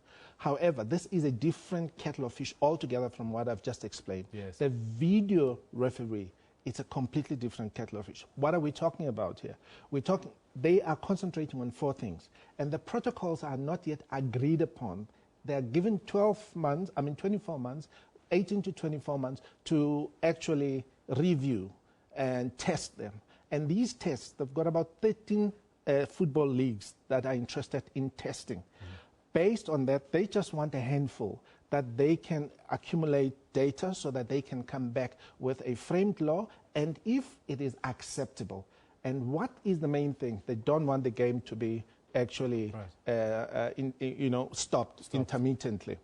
The bottom line is there will be a referee looking at the video that will currently communicate. That is but one protocol they're looking at. Maybe somebody sitting on an OB van next to the field or next to the touchline, or maybe in a suite with multi-panels and the other thing is the game, it will change how football is being broadcast. Yes. How many cameras are going to be there? They need not fewer than 36 cameras. Wow. Yeah, wow. You see, that's a different kettle of fish. It's a pity time is constrained. Yeah. There are many others that we can talk about. No, this is clearly, we've just made a great advert for bringing you back in to actually talk more about this and actually talk to specifics. Sylvester, thank you so much for coming through. You've given us a bit of an idea of where it is that football is heading, what some of these new rule changes mean, and I think a lot of fans will be grateful for this. Well, let's look forward to this when they give us the actual text of the law. Fantastic. Now, Sylvester Ndaba, former soccer referee, giving us a lowdown on the latest in the football changes. I would thank him very much for that. He'll be back. You can count on that. Now, round 3 of Super Rugby 2016 starts with a Kiwi derby, with last year's finalists travelling to Auckland to face the Blues. The score a short while ago we'll be bringing up to you just now. But now, here are the highlights of that particular match, which should be roundabout over. Well, it's there. Trying to rip it away is Ioane. On it goes to Moala. Frees the ball up. Ranger! Oh, it looks good. Looking pretty close, this one. Hey, it's close! It's close! Now he tells them they've got to use it. So Victor Vito heads for the line and he's over. A nice ball away to Milner. Scudder. Chip ahead. Pereira's after it. Gets the bounce. DJ Pereira. And the Blues will have to dig it out. Ranger right in the middle of that. And over they go. Well, another try here. And they'd have the Blues in all sorts of trouble. Abbott sets it. Savia tried to drive to the line. That's Artie. Orhila has a go. He's just short. Fafita now over the ball. Fafita with a charge. Blues holding the line desperately. Now Thompson, ball knocked away from him. Still play on. Pereira goes in at the corner. Now Moala swings it wide. Nice little infield ball to Tavita Lee. Busting right through the middle. Lee fears off Curry. Jody's in. They've got to look at the ball. They're going to have a look at the ball. That's forward. Look, it's going. I think that's come forward out of the hands, hasn't it? It's forward. So it's a forward pass, okay. Yes.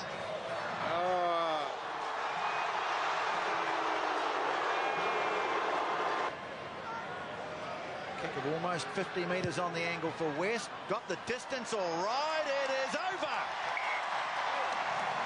Well, that's a good time to strike form. Ehire West lands his toughest kick of the night. I'll tell you what, that's exactly where it ended. 23-19 to the Hurricanes, the Blues losing out at home at Auckland. And interestingly enough, Vito got a yellow card towards the end. Now we're going to take a short break. We'll be back with more news. Ebony Janssen is standing by.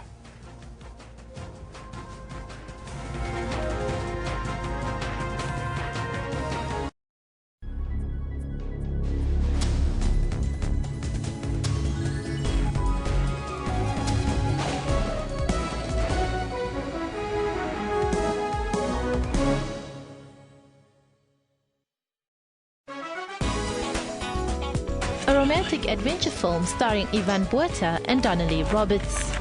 The story begins in the beautiful vineyards of Paarl in the Western Cape. The adventure takes off when the characters find themselves on the tropical island of Love, Mauritius. Josephine's work is more interesting and distinguishable. She visits war-stricken zone countries to tell the story of the damage war often leaves behind. This particular exhibition's case, places that are named after conflict or disaster or war or reconciliation. And basically what it is it's a collection of the best animated short films from around the world this year. And the idea is to inspire animators and directors with this exciting content. And so that's been offered to us as a cinema, and we're very excited to be screening the animated show of shows here in South Africa. Join Refulo Mula for that 1 hour weekly dose of arts and entertainment news every Friday at 9 p.m. on Trends.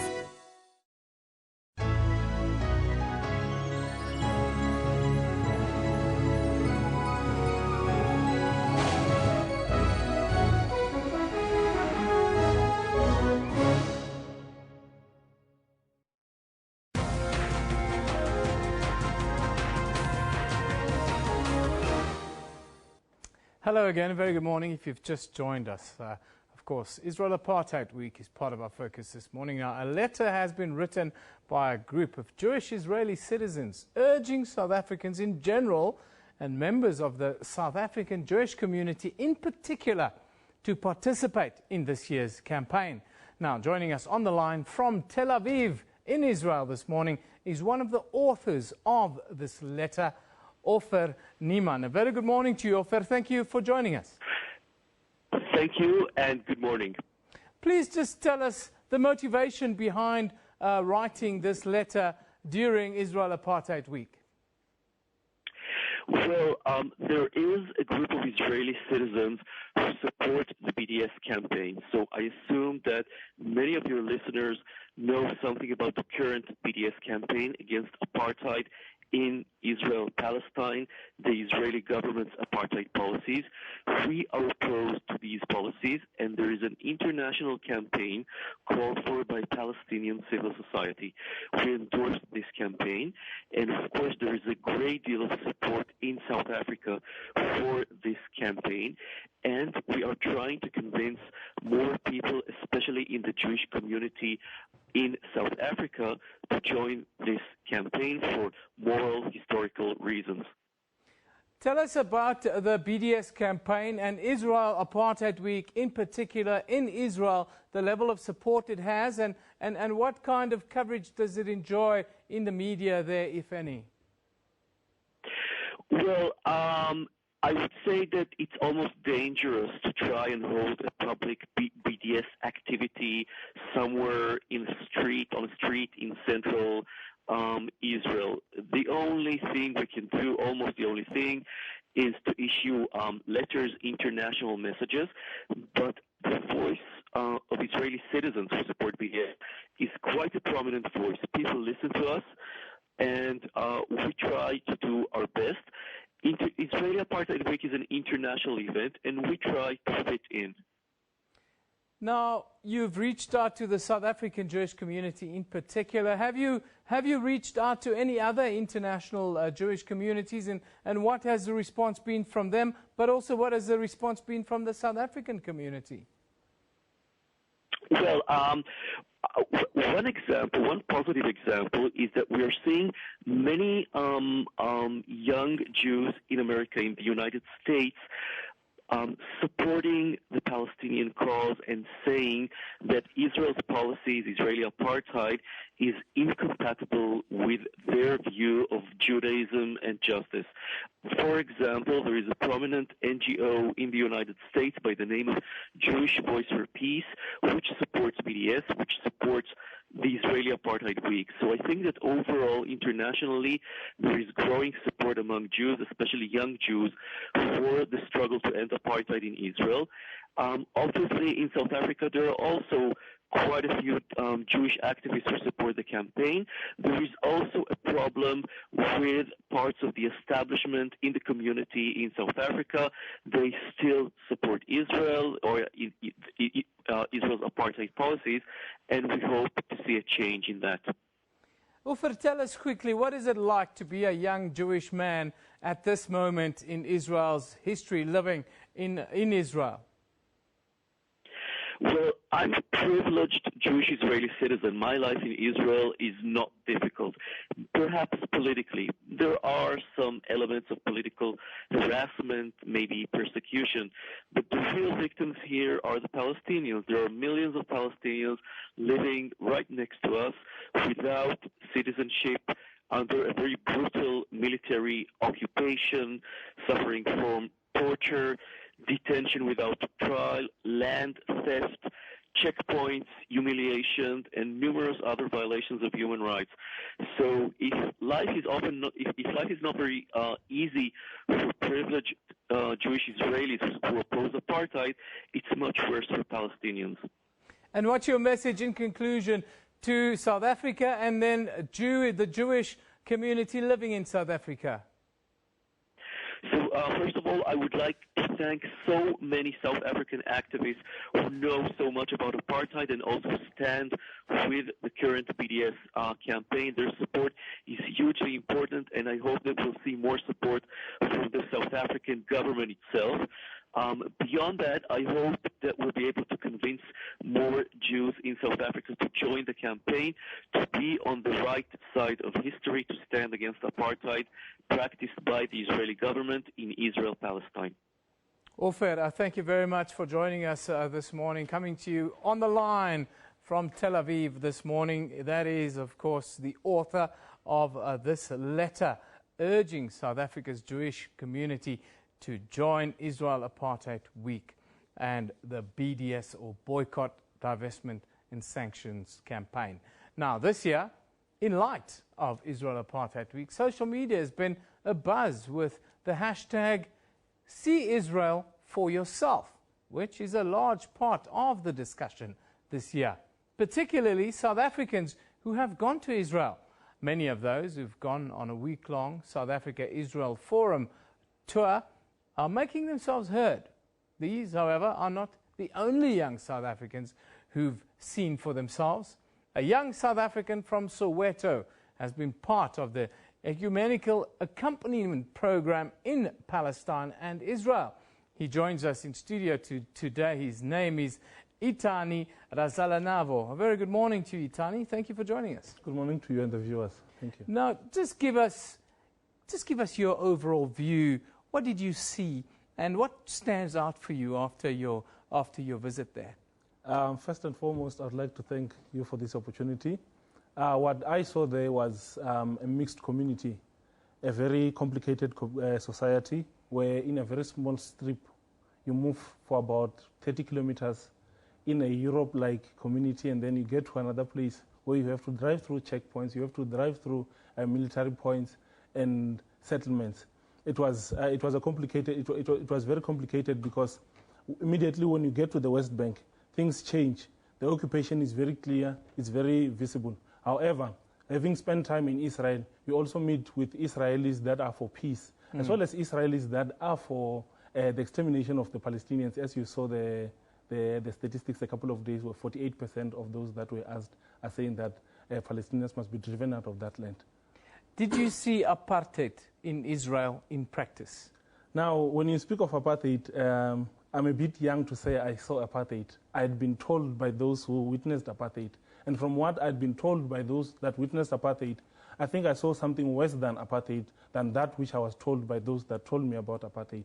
It is worse because, for a start, it is always on your face with constant military presence, constant raids in each and every house. In fact, in almost every house that we went to, everyone told us about their experience of raids at night, where soldiers would just go inside their houses. And on the other side, you speak about young Israelis who are thrown in the front line by being given guns at the age of 18. I mean, at the age of 18, there are a lot of things that I did that I regret. Yeah. A lot of things that I regret. So if an 18-year-old is being given a gun to go stand in front of people that he has been told that they are enemies, a lot has been happening out of that. Yeah. Through checkpoints, that's where you see a lot of horrible things, with workers having to go through terrible conditions just to go through a very short distance. Now, if you can allow me to give a practical example, people who travel from Bethlehem to Jerusalem which is about 7 kilometers. Mm-hmm. 7 kilometers. It takes them about an hour and a half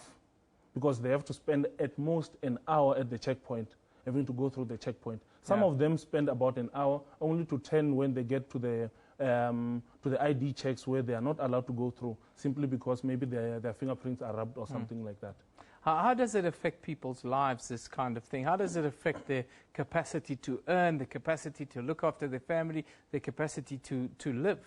It is very difficult because there's no form of industry within the West Bank. The West Bank is under blockade as much as Gaza is. Anything that goes into Gaza must go through, into the West Bank must go through the Israelis. And there are certain things that do not necessarily go through into the West Bank. And there's nothing that is being manufactured because a lot of factories are being demolished. A lot of industries have been cut. You speak of Shuhada Street in Hebron. It was a very key point for business for Palestinians. Now it's been shut down. In Nazlat Isa is the same thing. So most of them will have to travel to go to Israel to go and work. You need permits. Some of them are blacklisted. It means that blacklisting, by blacklisting I mean when maybe 1 or 2 of your family members were arrested, it could be that everybody from your family is in the blacklist, so you cannot work in Israel, so it means no one can work. How did this experience, the See for Yourself experience, you spent 6 months there, how did this change your perception of the world that we live in today? It is very sad to see that there are people who still can conduct themselves in that particular way. Moreover, being people that a couple of months before the invasion of Palestine, they were subjected to a lot of hatred and killings in the Holocaust and other atrocities in Europe. It is very sad to see the very same people that had been experiencing this putting other people under such a form of oppression and justifying it in any way that they try to do it, but however knowing that it is not okay. I was fortunate that by the time I went there, I had some clarity of what was going on. But however, going there and seeing it for myself really changed my view because I had real experiences. I knew of people to think of when I get back home and wonder what is going on with those kind of people. So my own experience has really opened my eyes. A young Soweto guy on the streets of Nablus, Hebron, Bethlehem, Jerusalem. What's your message after this to other young South Africans with regards to what is happening in Israel? I say to young South Africans, I would love to say we should appreciate firstly who we are and where we are. Being South Africans, having gone through what we've gone through and be where we are today, we should appreciate and try to build a better South Africa for us all because we are the future. Nothing can be done about that. Nothing can be taken from us. So we need to build it and appreciate and be compassionate to Palestinians, Palestinian young people who graduate, finish school and not find work. So they do not encourage other young people that are growing up. They find it very hard to go to school because nothing in front of them is gloom. It's shining. It's all darkness. They do not see the future. We are living in a South Africa where we can actually stand up and say we want free education and somebody listen to us. So we should appreciate that. South Africans need to appreciate what we have. You know, Itani, it's so easy. We always see what we don't have. It's only when we make these wonderful experiences, when you see what else is out there in the world, that you really appreciate your upbringing, your parents, your country, and the opportunities that we have. I wish for all young people to have experienced what you have experienced, and wonderful on the program. Itani Rasalanavo is a young South African from Soweto who saw for himself through the ecumenical accompanying program in Israel and Palestine. Thank you for joining us, and what a wonderful story you came to share with us. Thank you. Thank you for the time. Very impressive young man. Yes, young South Africans, fees must fall, everything must fall. We must appreciate what we have. We must be happy that we live in a country where we're all free. That's the message from Itani Rasalanavo today. But more important matters, of course, the weather. It's been raining. It's been raining, and we've been seeing lots of flash floods around the country, lots of dangerous conditions in the Kruger Park especially. We've been crying for rain for months, and now it's all coming at once. But Phil Hawkins will give us a more detailed outlook.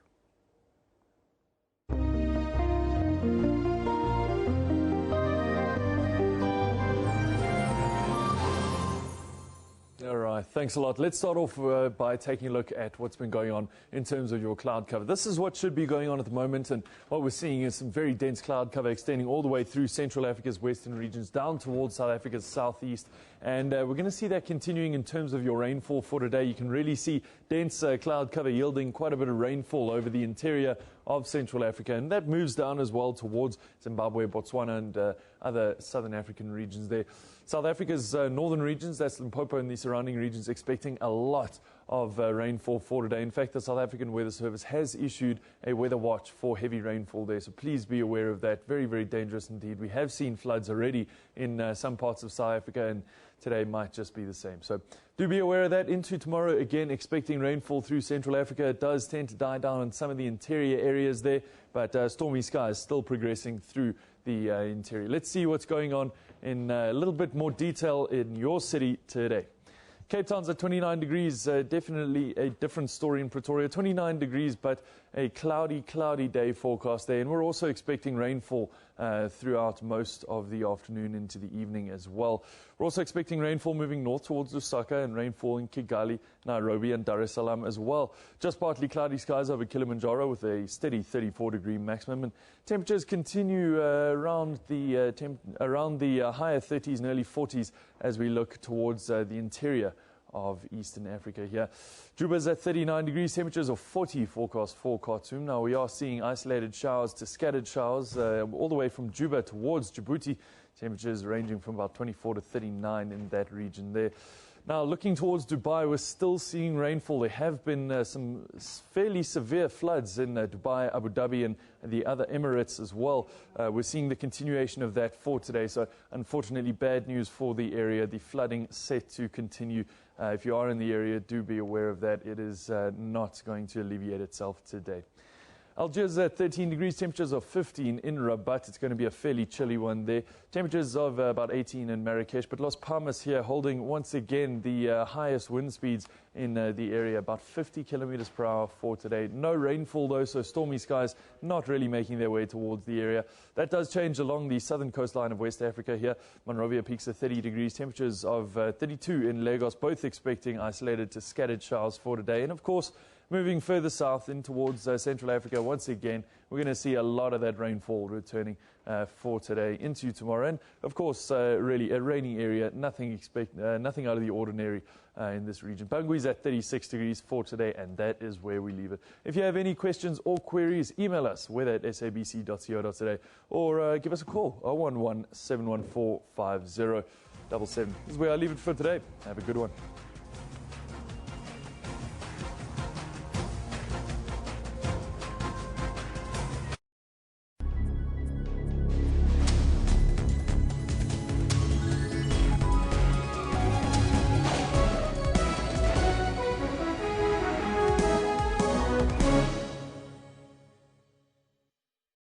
The deepening hunger crisis in Malawi is threatening the survival of children. And also it is the life-threatening part of malnutrition.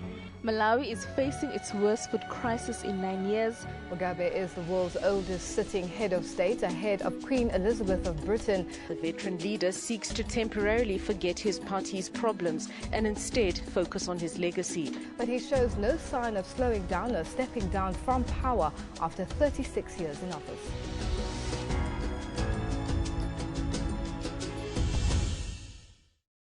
Get all the latest news from the SABC's online news services on our website. Breaking news and in-depth coverage of everything from business, sports to politics and lifestyle. Catch the top news clips and watch live streaming of major news events on the SABC News YouTube channel whenever. Stay connected on the SABC News Facebook page and have your say on news that matters to you. And for the latest headlines and live updates from our reporters, follow us on Twitter. SABC Digital News, anytime, anywhere.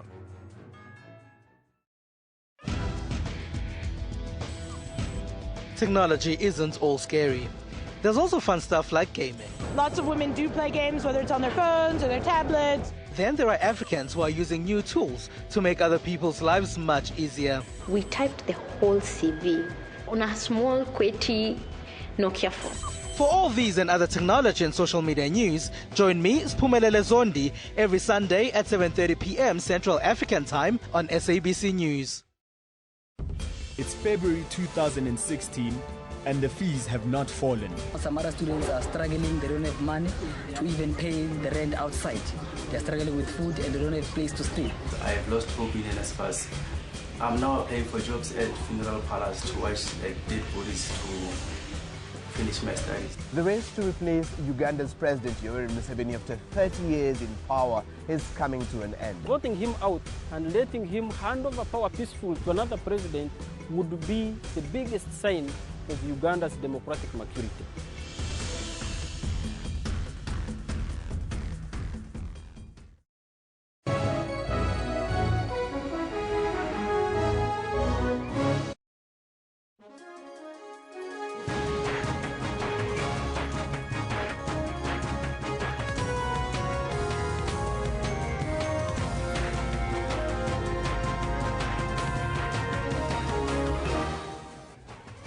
It's 1100 hours Central African time. A very good morning to you. If you've just joined us, you're watching Newsroom. My name is Eben Janssen.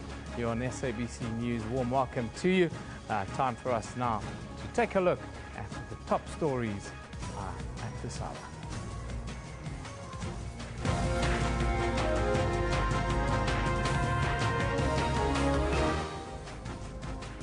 The Justice and Correctional Services Minister has not ruled out appealing the North Gauteng High Court's decision to release Janusz Walusz on parole in 2 weeks' time. Finance Minister Pravin Gordhan says the timing of Moody's rating review of South Africa was slightly unexpected, but called it an opportunity to demonstrate the country's resilience. And Telecommunications and Postal Services Minister Siyabonga Kwele says a special investigation unit report has revealed that the post office has been in crisis for the past 10 years. Those are your top stories at this hour, but Kendall Mahamati is here. He's got a full bag today. Good morning to you, Kendall. Eastern Province Rugby-ish. They're in big trouble. You know, it's not the way to start a Super Rugby season with liquidation that you're faced with. Good morning to you. This is what we have for you in terms of the sports. Like Evan said, more trouble for the Eastern Province Rugby Union as it gets placed under a provisional liquidation order. And the Blitzbokker to focus on discipline issues. This ahead of the Vancouver Sevens this weekend. Don't expect sort of high-level athletes at the top of many different sports to have heart conditions. And Andy Murray expresses his surprise that so many top-level athletes have got heart conditions and calls for more drug tests. The chance for Liverpool to strike first against Manchester United, and he scores. Pain for Manchester United fans as Liverpool beat their arch-rivals 2-0 in a EuroLeague tie at Anfield last night. Sure you stick around for all of that at about 11:30 or so. Back to you, Evan. Yeah, bumper sports line up a little bit later. Kendall, I look forward to that. Very good morning to you if you've just joined us. Our top story, management of the Lily Gold Mine near Barberton in Mpumalanga now say it could take up to 6 months to get to its 3 staff members trapped underground. Experts say they will need a new tunnel to reach the container in which the 3 were in when it collapsed into a shaft following a rockfall more than a month ago now. During a media briefing yesterday, Mine Resources Minister Mosebenzi Zwane called on the nation to rally behind the families of the trapped mine staff members. Minister Zwane admitted that the mission is taking a bit longer than expected. He says after listening to reports, they believe that it is the safer option because their primary task is to ensure that nobody gets hurt during this phase. The Justice and Correctional Services Minister has not ruled out appealing the North Gauteng High Court's decision to release Janusz Walusz on parole in 2 weeks' time. The Polish immigrant is serving a life sentence for killing SACP leader Chris Hani in April of 1993. Janusz Walusz and Clive Debbie Lewis were sentenced to death for the murder of Chris Hani, but after the abolition of the death penalty, their sentences were commuted to life imprisonment. Walus shot and killed Hani almost a year before South Africa's first democratic election in April 1993. Debbie Lewis was released from prison in June last year after serving 22 years, and now Walus is also being released. The Justice Ministry says it's disappointed because it holds a different view to how the judge decided on the matter. We have 14 days within which to make that determination, and fortunately the order is to the fact that within 14 days he must be placed on parole, and parole conditions should be set. So we'll use the 14 days to make that determination.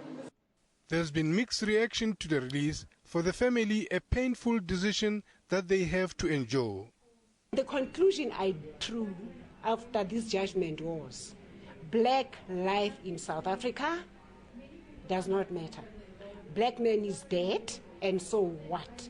The black widow and her children should move on. Walus may have been granted parole, but it seems the matter is far from over. Lehana Tsotetsi, SABC News, Johannesburg. Finance Minister Pravin Gordhan says the timing of Moody's rating review was slightly unexpected, but he's called it an opportunity to demonstrate the country's resilience. Earlier this week, Moody's announced that it had placed South Africa on review for a possible downgrade and that it would visit the country next week. The Finance Minister was speaking exclusively to Sherwin Bryce Pease in New York ahead of a series of meetings with investors.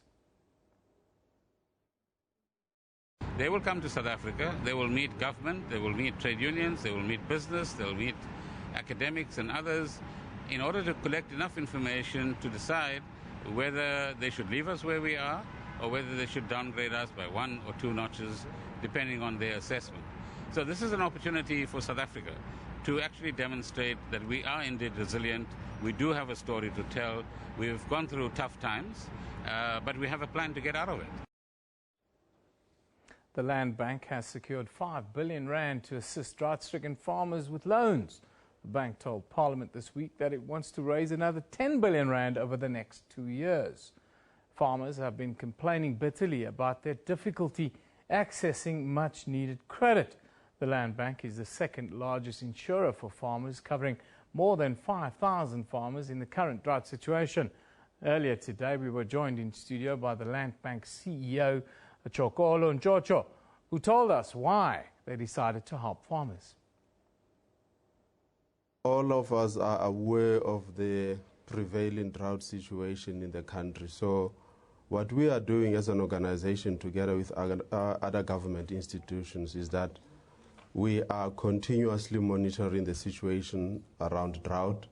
We are continuously evaluating the impacts of the drought. And as a third instance, we are taking measures to help farmers in the current situation to cope with the drought circumstances. And in the fourth instance, we are getting ourselves ready to have the financial capabilities to help farmers to recapitalize their farms and to recover as time goes on in the coming season. So it is in that light that we procured an amount of 400 million rand through a facility from the Industrial Development Corporation, the IDC, which we, the Land Bank, are going to administer by disbursing it out to farmers. The purpose of this facility is exactly to address the third point in the comments that I've just made, i.e. to help farmers cope with this situation transitionally. And I can discuss with you now in a short while as to the terms and conditions of the facility. Before we get that, I wanted to ask you, are you at the Land Bank looking at an insurance premium subsidy for farmers now? Let me explain that. What happens is that each and every farmer in the country is well advised to arrange insurance cover for their product, whether they be a crop farmer or a livestock farmer. But here is the issue. The issue is that the premiums on such policies are pretty expensive. Private sector insurance companies are there. The Land Bank has a subsidiary called the Land Bank Insurance Company, which insures farmers. And the point that we are making about the premium is that many farmers have not taken out policy cover. And the reason for that is simply because of the unaffordability of the premiums. They are just too expensive. And so the point that we have made, and it's a recommendation that we are discussing with both National Treasury as well as the Department of Agriculture, to say we think it would be a great national initiative, it would be a great investment by the nation if through the fiscus a premium subsidy instrument of some sort could be developed. And I made the point in Parliament a couple of days ago that out of the BRICS countries, South Africa is the only one which does not have a subsidy assistance program for its farming community. And as you know, these countries compete for markets globally. And in order to underpin the competitiveness of our farmers, we believe at the Land Bank, and indeed this particular view is shared, I believe, by our officials at Agriculture and the National Treasury, and we are developing a framework around it. It is very much at development stage at this point in time. Telecommunications and Postal Services Minister Siyabonga Cwele says the Special Investigation Unit report has revealed that the Post Office has been in crisis for the past 10 years. In a written parliamentary reply, Minister Cwele says the President handed him the report in December of last year. He says the key findings are divided in the areas of irregular appointment of contractors to irregular contracts, irregular appointment of staff, poor management of vendor databases, and poor management of the business assets. Minister Cwele says he has informed the board of the Post Office to work closely with the SIU to implement immediate remedial action. President Jacob Zuma will now earn close to 2.9 million rand per year. His 4% increase, backdated to April of 2015, was passed by a National Assembly majority. MPs received the same increase earlier this week, but not all parties agreed to a presidential salary hike. The acting chief whip of the ANC rose to the occasion. I move that the House, in terms of Section 2, subsection 1 of the Remuneration of Public Office Bearers Act, Act 20 of 1998, and having due regard to the criteria listed in that subsection, determines that the salary payable to the President of the Republic of South Africa shall be 2,874,851 rands, with effect from the 1st of April 2015. Both the DA and the EFF tried to have the resolution amended unsuccessfully. In light of the reckless actions taken by the President in December last year and their devastating effects on the South African economy and the pensions of millions of South Africans, shall remain unchanged at the existing level of remuneration. The salary payable to the President of the Republic of South Africa shall be suspended indefinitely, since he has admitted that he unduly benefited from Nkandla upgrades and now he wants to pay back the money, so he doesn't deserve of any salary increment or adjustment. Other parties have opposing views. All public representative salaries must also be frozen, and the increases of between 21 and 28,000 that was paid out yesterday should be paid back. The ACDP supports the proposal that no increase in salary shall apply to the President and that the President's salary shall remain the same. What we're talking about here today is a salary payable to the President of the Republic from the 1st of April 2015. And now one can argue that the incumbent is President Zuma. But we should be looking at the office of the President of the Republic. We did the same thing last year. We did not hesitate or even have a problem supporting the draft resolution because we knew that rejecting it at the time would have been very hypocritical of us. And we cannot do that. We can't discriminate him unless if we want him to join a trade union to fight for his increase. The NFP will support. Members have received their increase and we support the increase for the President. A draft resolution was carried to appoint former ANC favourite Cecil Burgess as the Inspector General of Intelligence. The ANC will, however, need a two-third majority next week to pass his nomination. Abra Barbia, SABC News, Parliament.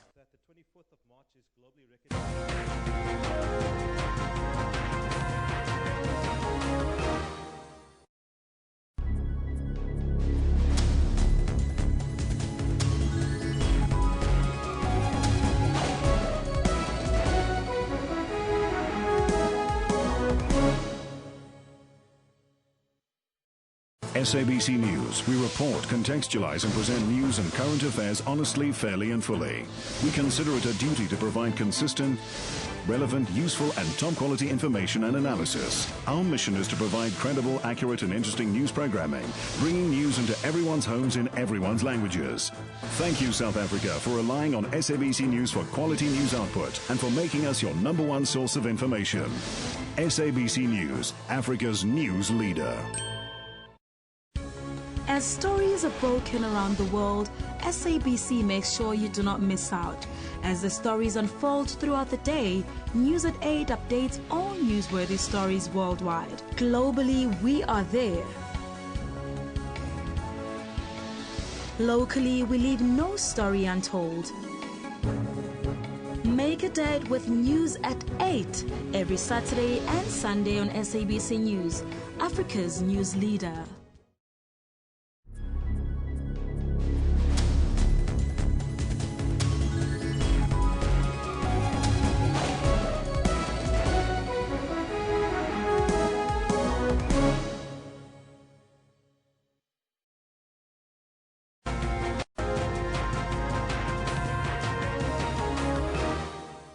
Welcome back. Very good morning. If you've just joined us, time now for us to take a look at to have a more regional look at news here in South Africa. Now, the rural areas of the Kamdubu local municipality near Graafrenet in the Eastern Cape is set for an economic injection over the next few years. The area is now home to a multi-million rand aquaculture project, which is set to become a massive job creator. Rural schools are also in the spotlight, with the Deputy Minister of Communications handing over a newly installed cyber lab to rural school children so they can keep up with their urban counterparts. Let's cross now to Janine Lee, who is out near Graafrenet. A very good morning to you, Janine. Good morning, Eben, and welcome. Normally we're talking to you from somewhere along the coast, but today we're in the hinterland, in the heart of the Karoo, just on the outskirts of Graafrenet, as you said.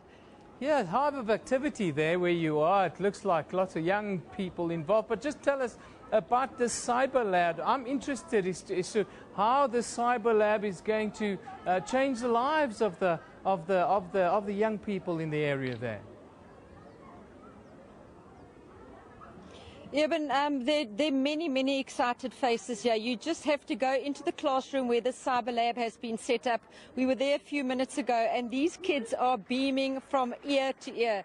There are 26 tablets in total that have been donated, including an interactive board. So what that means is the teacher can help them, guide them, and show the students what they do or what they're meant to do. Although I must say, when we were in there, they were all doing their own thing, hitting onto Facebook, getting onto Twitter, and I think it's just so wonderful for them to be connected. But on a more serious point about the Cyber Lab, this school had a 59% pass rate last year. And what they want to do and what they're hoping is the fact that being connected and having access to the World Wide Web, the students here, the grade 12s, believe that this is going to make them push up the pass rate this year. So it's positive news coming out of young mouths, and they're setting their goals high.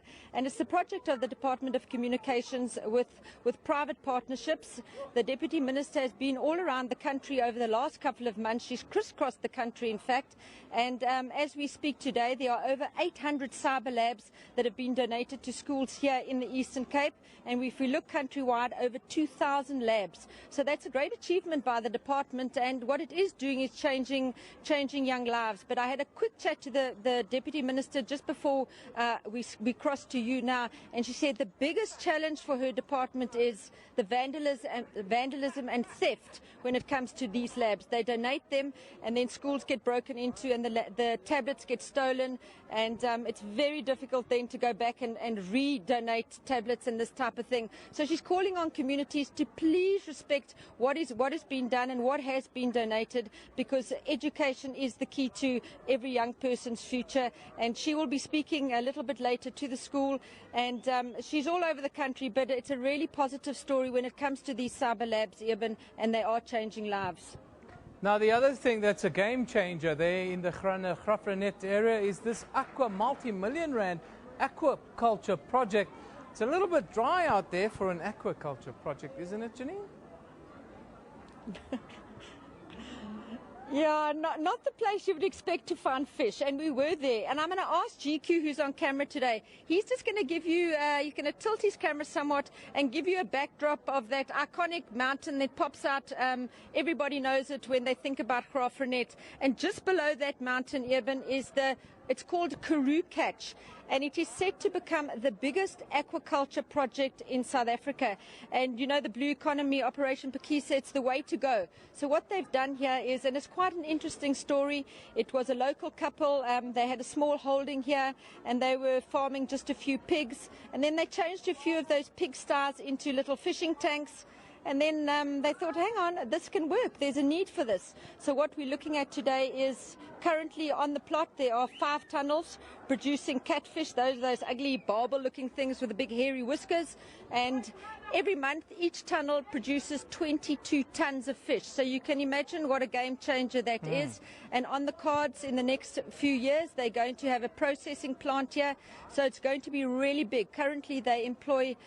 they employ 134 people currently, and in the next few years they're expecting that number to go up to almost 2,000 people who will be employed.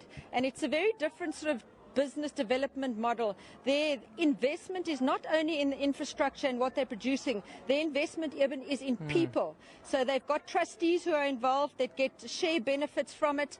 And we spoke to some of the people, and what they said, their lives have changed. They've been given responsibility. There's investment in them as people. And what it means for these people, Eben, is that although they're working here in the Karoo, in rural Karoo, the skills that they've learned, the business management that they've been learned, they can up and go and get a job anywhere else in South Africa. So it's very much people driven, and it's a great project, and it's set to become one of the biggest aquaculture projects in South Africa. So it's good news for the economy here in Graaff-Reinet, which is struggling. If you look at Graaff-Reinet, there's an unemployment rate of 80%. So job creation desperately needed.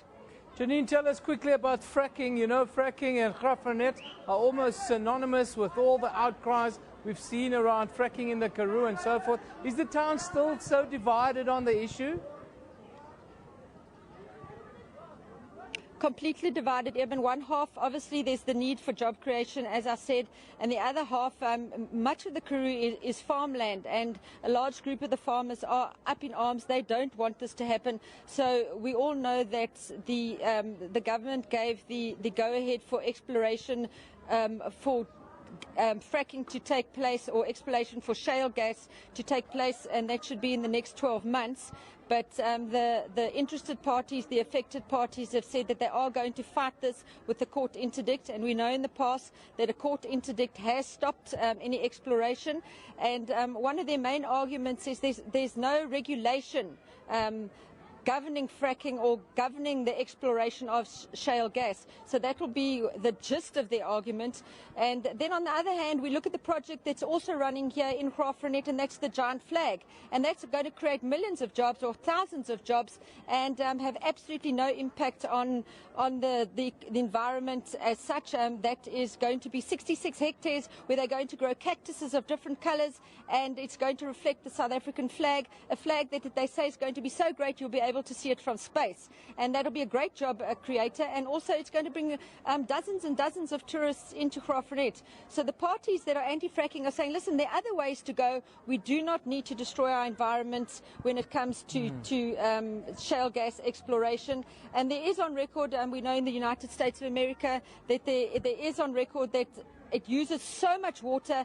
It's not always environmentally economical, and this is also one of the arguments of the farmers. So what we can expect with the fracking debate before anything happens in these next 12 months, and if it is intended to happen, there's going to be a lot of court action to prevent it happening.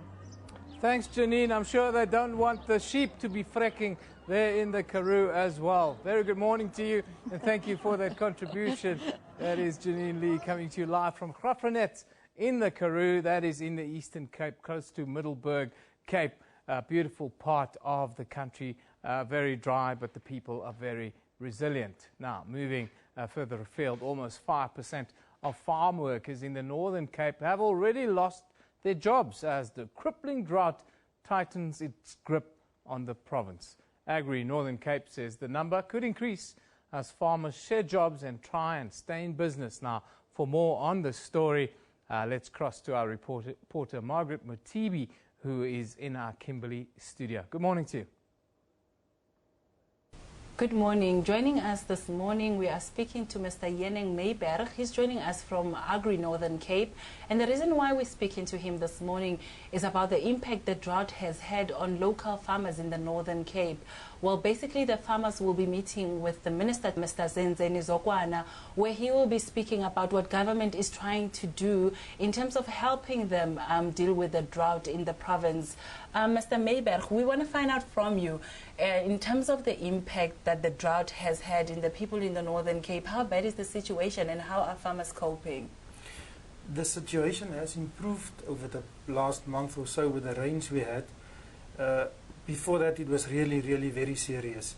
Now there's improvement, but we haven't had follow-up rain and not enough of it. And the rain patterns this year so far has been patchy, so that there are still areas that are critically dry, no food for the animals on the veld.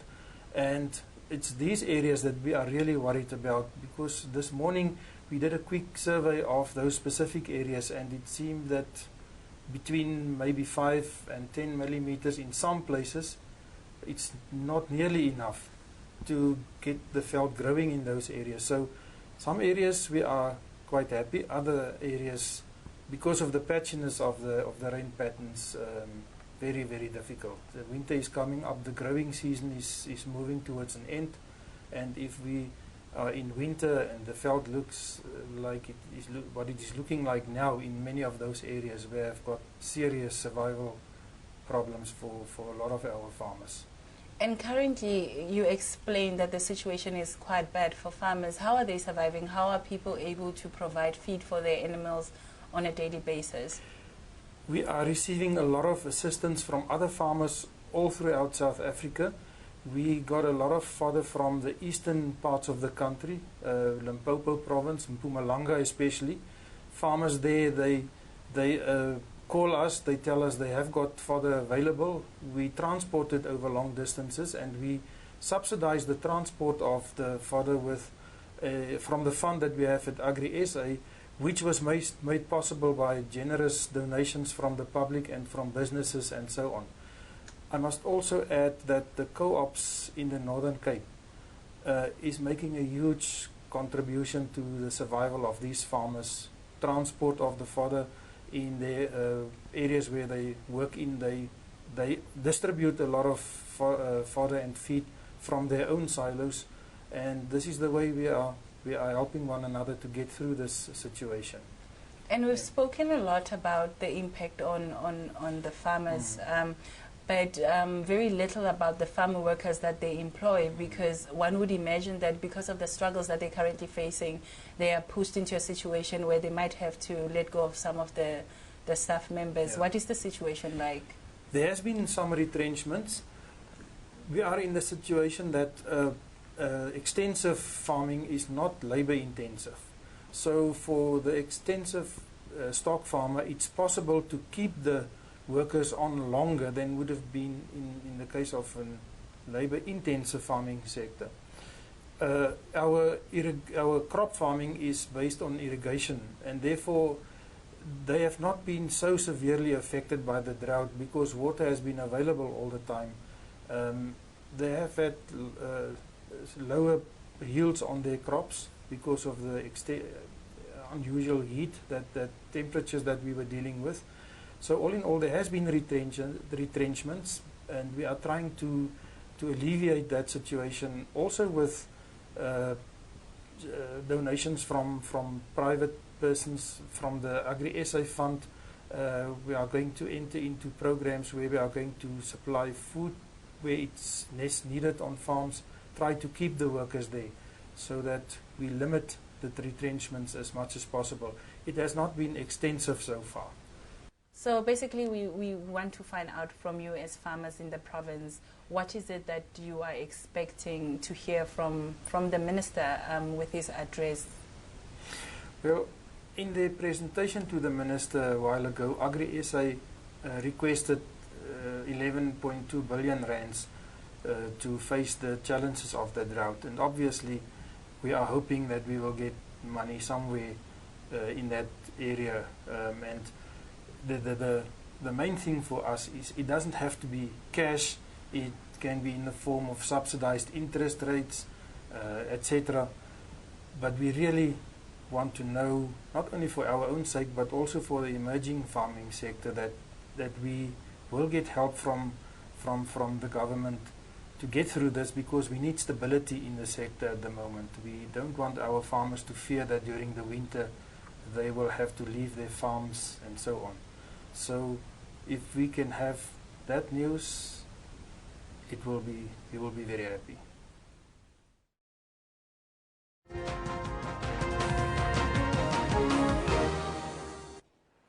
Welcome back. My name is Kendall Mahamati. I've got your sports on Newsroom. Time just hit 11:30. Now, top of our stories in this bulletin is a chat that I'm having with two gentlemen. And it's about Hockey Wars, which is an annual hockey tournament to prepare everyone in getting back into the flow of things before the winter season kicks off.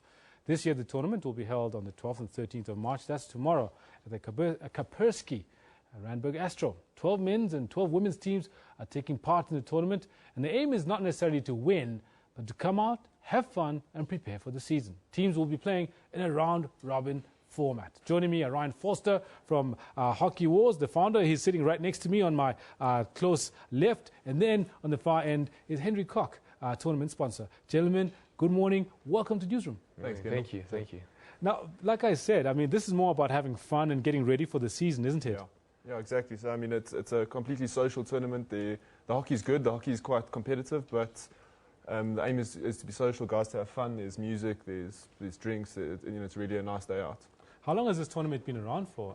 Can you tell us, Ryan? So this will be the 5th tournament, the 5th year we've done in a row. So it's grown substantially, but yeah, 5 in a row now. And it's always been in Randburg? Always been at the same place. It's we need 2 Astros to be able to run it, because it's quite a large tournament, and there's only a couple of places in Gauteng that actually have 2 Astros in the same place. All right. Now tell us a little bit, Henry, on your side. Do you play hockey as well? Yeah, I play hockey. I mean, I've been playing hockey for about 9 years, and Ryan and I actually played in a provincial team together, and that's how we met each other.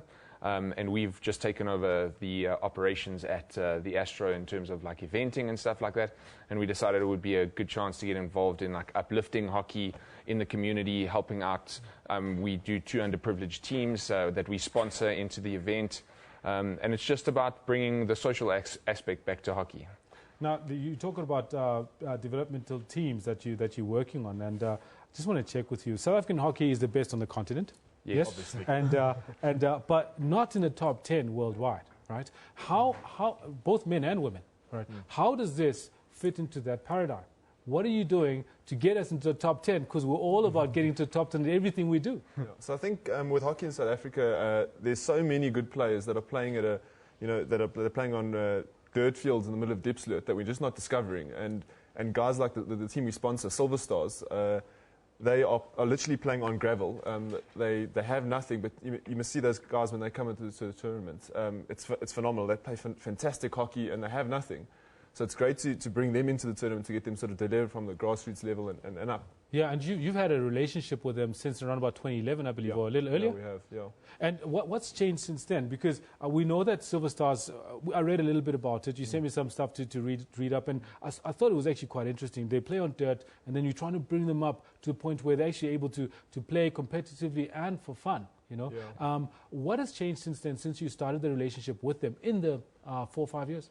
So I think they've grown quite a bit in terms of their ability to attract sponsorship and publicity, which really helps. They're getting big corporates involved. So, for example, I've got Nedbank Wealth sponsoring some stuff for the guys. They've got water bottles and things like that, but it really provides them a platform to get exposure.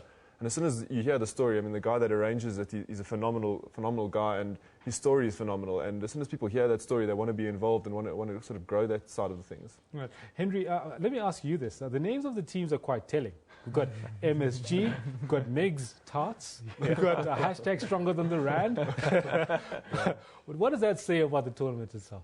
So the tournament, I think a lot goes into sports in South Africa about like how serious sports are. And you have things like the Cape Town Tens, which are aimed at rugby on a more social level. And I think that's what we're trying to achieve here, is that it's good hockey, but hockey isn't just about getting onto the field and winning and beating your opponents and then going off. You know, it's about the camaraderie, it's about building a community, it's about getting people together and having fun. And I think that's what we've been trying to build in hockey over the last like 5 or 6 months. Okay, cool. I also noticed that on day one, which is Saturday, you've got a whole lot more matches being played. I think you finished at close to 8 p.m., whereas on the second day, on Sunday, you finish a lot earlier in the afternoon, have a prize-giving session and so on and so forth. Why is that? What's different about the 2 days? So guys get tired. I mean, it's beginning of the season, so guys aren't really fit yet. We want to get it out on the first day on a Sunday. You don't want to be playing hockey at 8 at night. You want to get home early. So yeah, that's a Joburg thing, isn't it? Because I bet you if we were in Cape Town, it would be totally different. We're playing from Wednesday. Right. Okay. Cool. And in terms of the prizes and the atmosphere that people can expect to get there, what can you share with us? So let's talk prizes first. I mean, we've got some really good sponsors that give us awesome stuff. Commando, it's a new men's underwear brand. They're giving us a lot of stuff to give out to the players. We've got Baseline Sports, who are it's run by Rassie Pieterse, which is the SA men's goalie. Yeah. He's given away sticks, so the top goal scorers get sticks. The Silver Stars guys, they get hockey sticks. There's shin pads. There's a whole lot of cool prizes, and we've got Henry's side. I'll let him chat about it. Yeah, so we're doing the eventing. So I mean, you were talking about the Saturday and having fun. So we've organised a whole bunch of local South African bands. That's another thing we do. We've got a new upcoming band called Manouche who are coming through. We've got Mike Lassar, who's a very well-known DJ. We've got Warren Garvey, who I believe was on a bit earlier. No, Warren Garvey's going to be on a little later. Oh, he's going to be on a little later. Oh, sorry. Yeah. Oh, sorry, yes. No, we're looking forward to that. So yeah, I mean, from our side of thing, we're just there for the entertainment. You know, we sponsor on the entertainment side. Our brand that's sponsoring is Major Tom. It does backpack beverage distribution. It does the deals at the Dome and all sorts of concerts. Called Major and stuff. Tom. Major Tom. And yeah. what do you distribute? It just those backpacks that you see in sports stadiums, and you they pour drinks and Great stuff name, like that. Major Tom distributing their beverages. I would love to say that we came up with it, but it's a franchise from overseas. Right. But I mean that's our involvement in the side. It's the entertainment, it's the bands, it's bringing the vibe to the tournament. Fantastic. Yeah. Gentlemen, thank you so much for coming through. Sounds like it's going to be a humdinger weekend. We've got a whole lot of stuff happening. There's football, there's rugby, there's also hockey happening for all those people that actually have not checked out hockey before, and those that have been playing hockey, they can all come through and then have fun and enjoy it. 100%. Yeah. Thank you. Come join us for a drink. Very good. Where exactly is this turf? Randburg Astros by the corner Damlin? of Malibongwe and Republic in Randburg. I've seen it, and that's exactly why I knew exactly where it is. Yeah, I'll be there.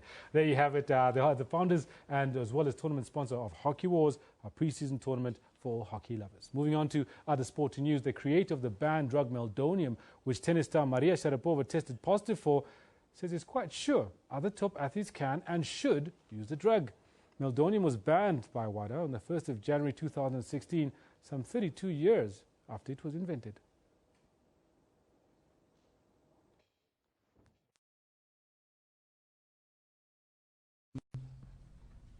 Well, I mean, the stories like this happen regularly. Cells, in case of overloading. Because if there is overloading, then the cardiac muscle cells will die out because lack of oxygen there. In case of use of mildronate, these cells will survive. There you go. Now, both those stories are intertwined. Andy Murray, his comments on meldonium, as well as that particular clip that you actually did get to see of the inventor of the drug. Now, Andy Murray, he said yesterday that tennis needs more drug testing after Maria Sharapova's positive test for meldonium and questioned the Russians' use of the drug for medical purposes. He couldn't understand it. Let's take a look.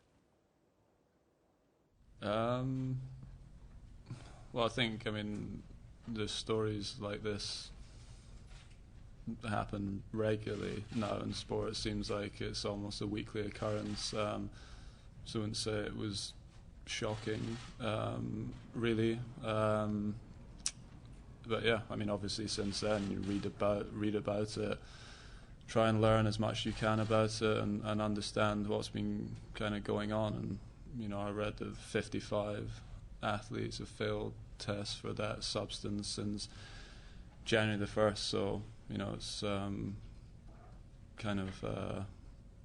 you just don't expect sort of high-level athletes at the top of many different sports to have heart conditions. The positive is that with what's happened with Maria is that she's one of the biggest female athletes on the planet, so that it's actually out there. I do find it strange that it's up to the players to disclose that. I would think that it would be better if it was up to the authorities to disclose it. And the first part of the question was that they're doing enough.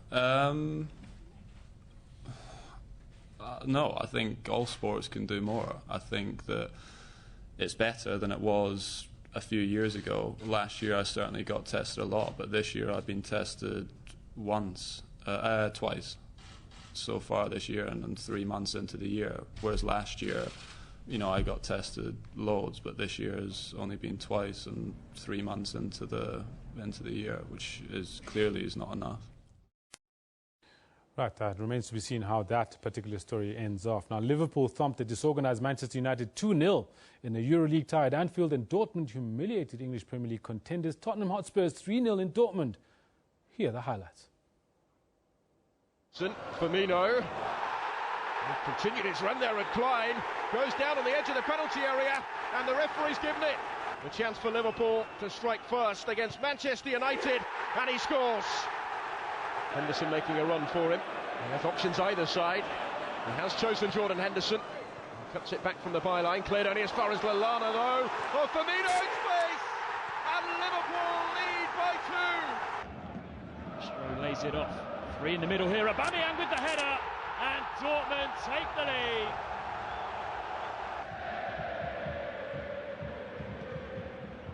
In comes the cross. The header's there, and space at the back post. And Marco Reus makes it 2. Aubameyang looks to test the Tottenham defence. The ball clipped in. It could be a third. Indeed it is. And that just might be that. The second goal in 10 minutes for Marco Reus. Now, Zimbabwe's cricket team has notched up its second consecutive victory in the first round of the ICC's World 2020 tournament in India. They followed up their opening win over Hong Kong with an 11-run victory over Scotland in Nagpur. Who are the favourites in Group B to progress to the Super 10 phase of the tournament, didn't make the best of starts after winning the toss and opting to bat first. In somewhat of a scrappy effort, they failed to capitalise on the power play in the first 6 overs, which was dominated by Hamilton Matsakatsa's run-out and the subsequent injury to opener Vusi Sibanda, as they were reduced to 19 for 2 inside 5 overs. Sean Williams was the only Zimbabwean batsman to provide any real resistance in their innings. Williams was patient and composed at the crease, notching up his third T20 50, smashing 53 runs from just 36 deliveries. His knock and Elton Chikambura's cameo in the dying overs ensured that the Zimbabweans eked out a pass score, 147 for 7, in their 20 overs. The boundary they desperately needed. So here's an opportunity to go leg side. But what happens? He gets outside. Scotland made an even more dismal start to their reply, compliments of Zimbabwe's opening bowlers Wellington Masakadza and Tendai Chatara. The pair took 2 wickets each in their opening 2 overs, and Scotland slumped to 20 for the loss of 4 wickets. 4 and 4. Captain Preston Momsen and Richard Barrington led the Scots' recovery with a 51-run 6th wicket stand. But they still needed more than 50 runs from the last 5 overs. but Zimbabwe's bowlers continue to take the pace off the ball, limiting their opponent's scoring options. Masakadza earned the Man of the Match award for his 4 for 28, as Scotland was eventually bundled out for 136, handing the Zimbabweans an 11-run victory. They will all but confirm a place in the second round if they beat Afghanistan on Saturday. Samantha Mari, SABC News. Now, South Africa's Sevens coach Neil Powell will wait until the deadline before naming his group of 12 players for this weekend's inaugural Canada Sevens in Vancouver, the sixth leg of World Rugby Sevens series. Springbok Test player Ryan Kankowski, who sat out the Las Vegas Sevens, is expected to get the nod for his very first Sevens tournament since 2006. The Blitzboks have been confronted with different conditions since arriving in Vancouver late on Monday evening. In contrast to the sunny weather in Las Vegas, it has been icy cold and raining in the city of Vancouver. For the Blitzboks, this weekend will be all about rectifying issues that have cost them at least one cup appearance so far this season. We are costing ourselves tournaments and titles if we making those mistakes the whole time. So hopefully we can correct the discipline issue and then hopefully have a better tournament outcome. Powell now wants to see his squad improve their concentration and composure so that they are able to close out deciding matches successfully. The Boks have been ill-disciplined and have wasted opportunities to secure points at crucial times in knockout matches. The coach mentioned it last week in the week, so the guys just failed to execute the plan. So now we just have to go out and put emphasis on the plan and discipline, so we can come out this week and be more disciplined and execute our plan better. The Blitzboks face Scotland, Brazil, and Argentina in the pool stages of the tournament that will be played under a roof in the BC Arena. Nkululeko Dlamini, SABC News.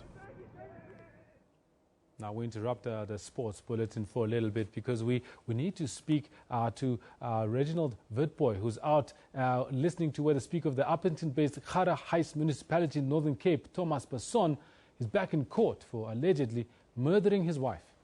It's alleged that Thomas Basson drove over his wife last year, killing her. Basson was initially arrested for culpable homicide, but the charge has now been changed to murder. Our reporter Reginald Witbooi is at the Uppington's Magistrates Court.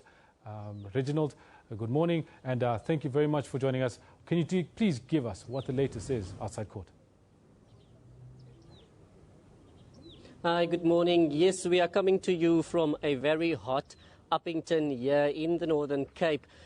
This morning, the Speaker of the Gara Heights Municipality, Thomas Basson, appeared in the Uppington Magistrates Court for allegedly killing his wife last year, June.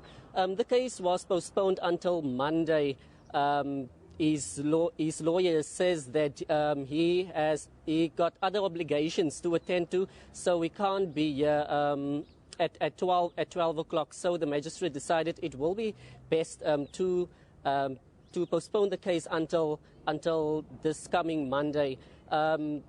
Now, it was Basson initially, last year, he initially said that he mistook his wife for a dog and reversed and then drove over which he claimed the dog. But on Sunday, the police arrested him for murder and also defeating the ends of justice. So he'll be back on Monday in the Uppington Magistrates Court. The EFF and the DA was also here earlier on saying that Basson should not be granted bail because of the fact that he killed a wife and a mother. But obviously the case is in the court's hands. Reginald, thank you so much for giving us that update. And that was our reporter, Reginald Witbooi, speaking to us from Uppington-based Gara Heights Municipality. Now, we are going to close off the show. In fact, it's almost weekend time. It's 5-2. Now, we at Newsroom would love to leave you with some really good music. We've got Warren Garvey, who's a singer-songwriter from Joburg, that's going to be performing at the Hockey Wars tournament, where I had these two gentlemen talking to me just now. He's part of the entertainment lineup. He's very well known in the circles that know him, and he'll be playing a live acoustic solo consisting of original tracks as well as a few covers from 3 in the afternoon. Until we see you next weekend, we'll close off with this. Enjoy it and have a wonderful weekend. Never be enough for me to get right. You shiver to my touch here in the moonlight. Now you can't blame me trying to keep you here. Please hold out, I'll sing in whispers softly in your ear. Now I swear I'll never sleep until you dream. Now I promise you this isn't where it ends. Can I get my shirt back? Can I have your word? You're not gonna keep it and disappear for good. Can I get my shirt back? No matter what you feel, I just need to hold it, to know that night was real. So if you don't mind, please come over now. So if you don't mind, please come over and come out. Tonight could be the only chance we get now. No one here believes or even knows how a single night can turn you inside out. Can I get my shirt back? Can I have your word? You're not gonna keep it, disappear for good.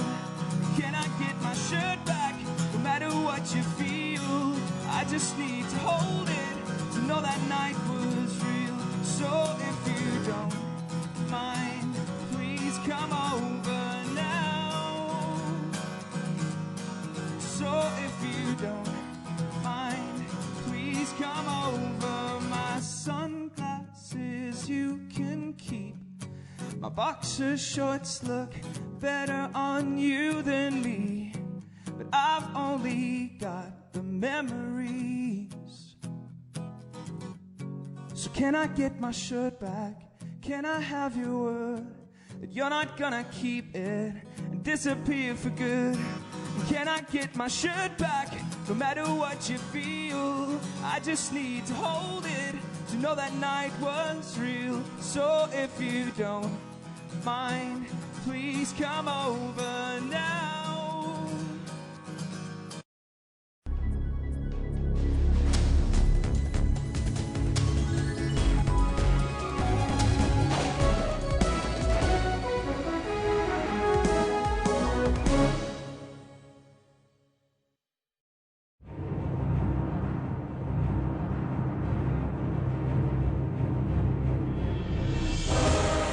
For victory requires intense effort and teamwork.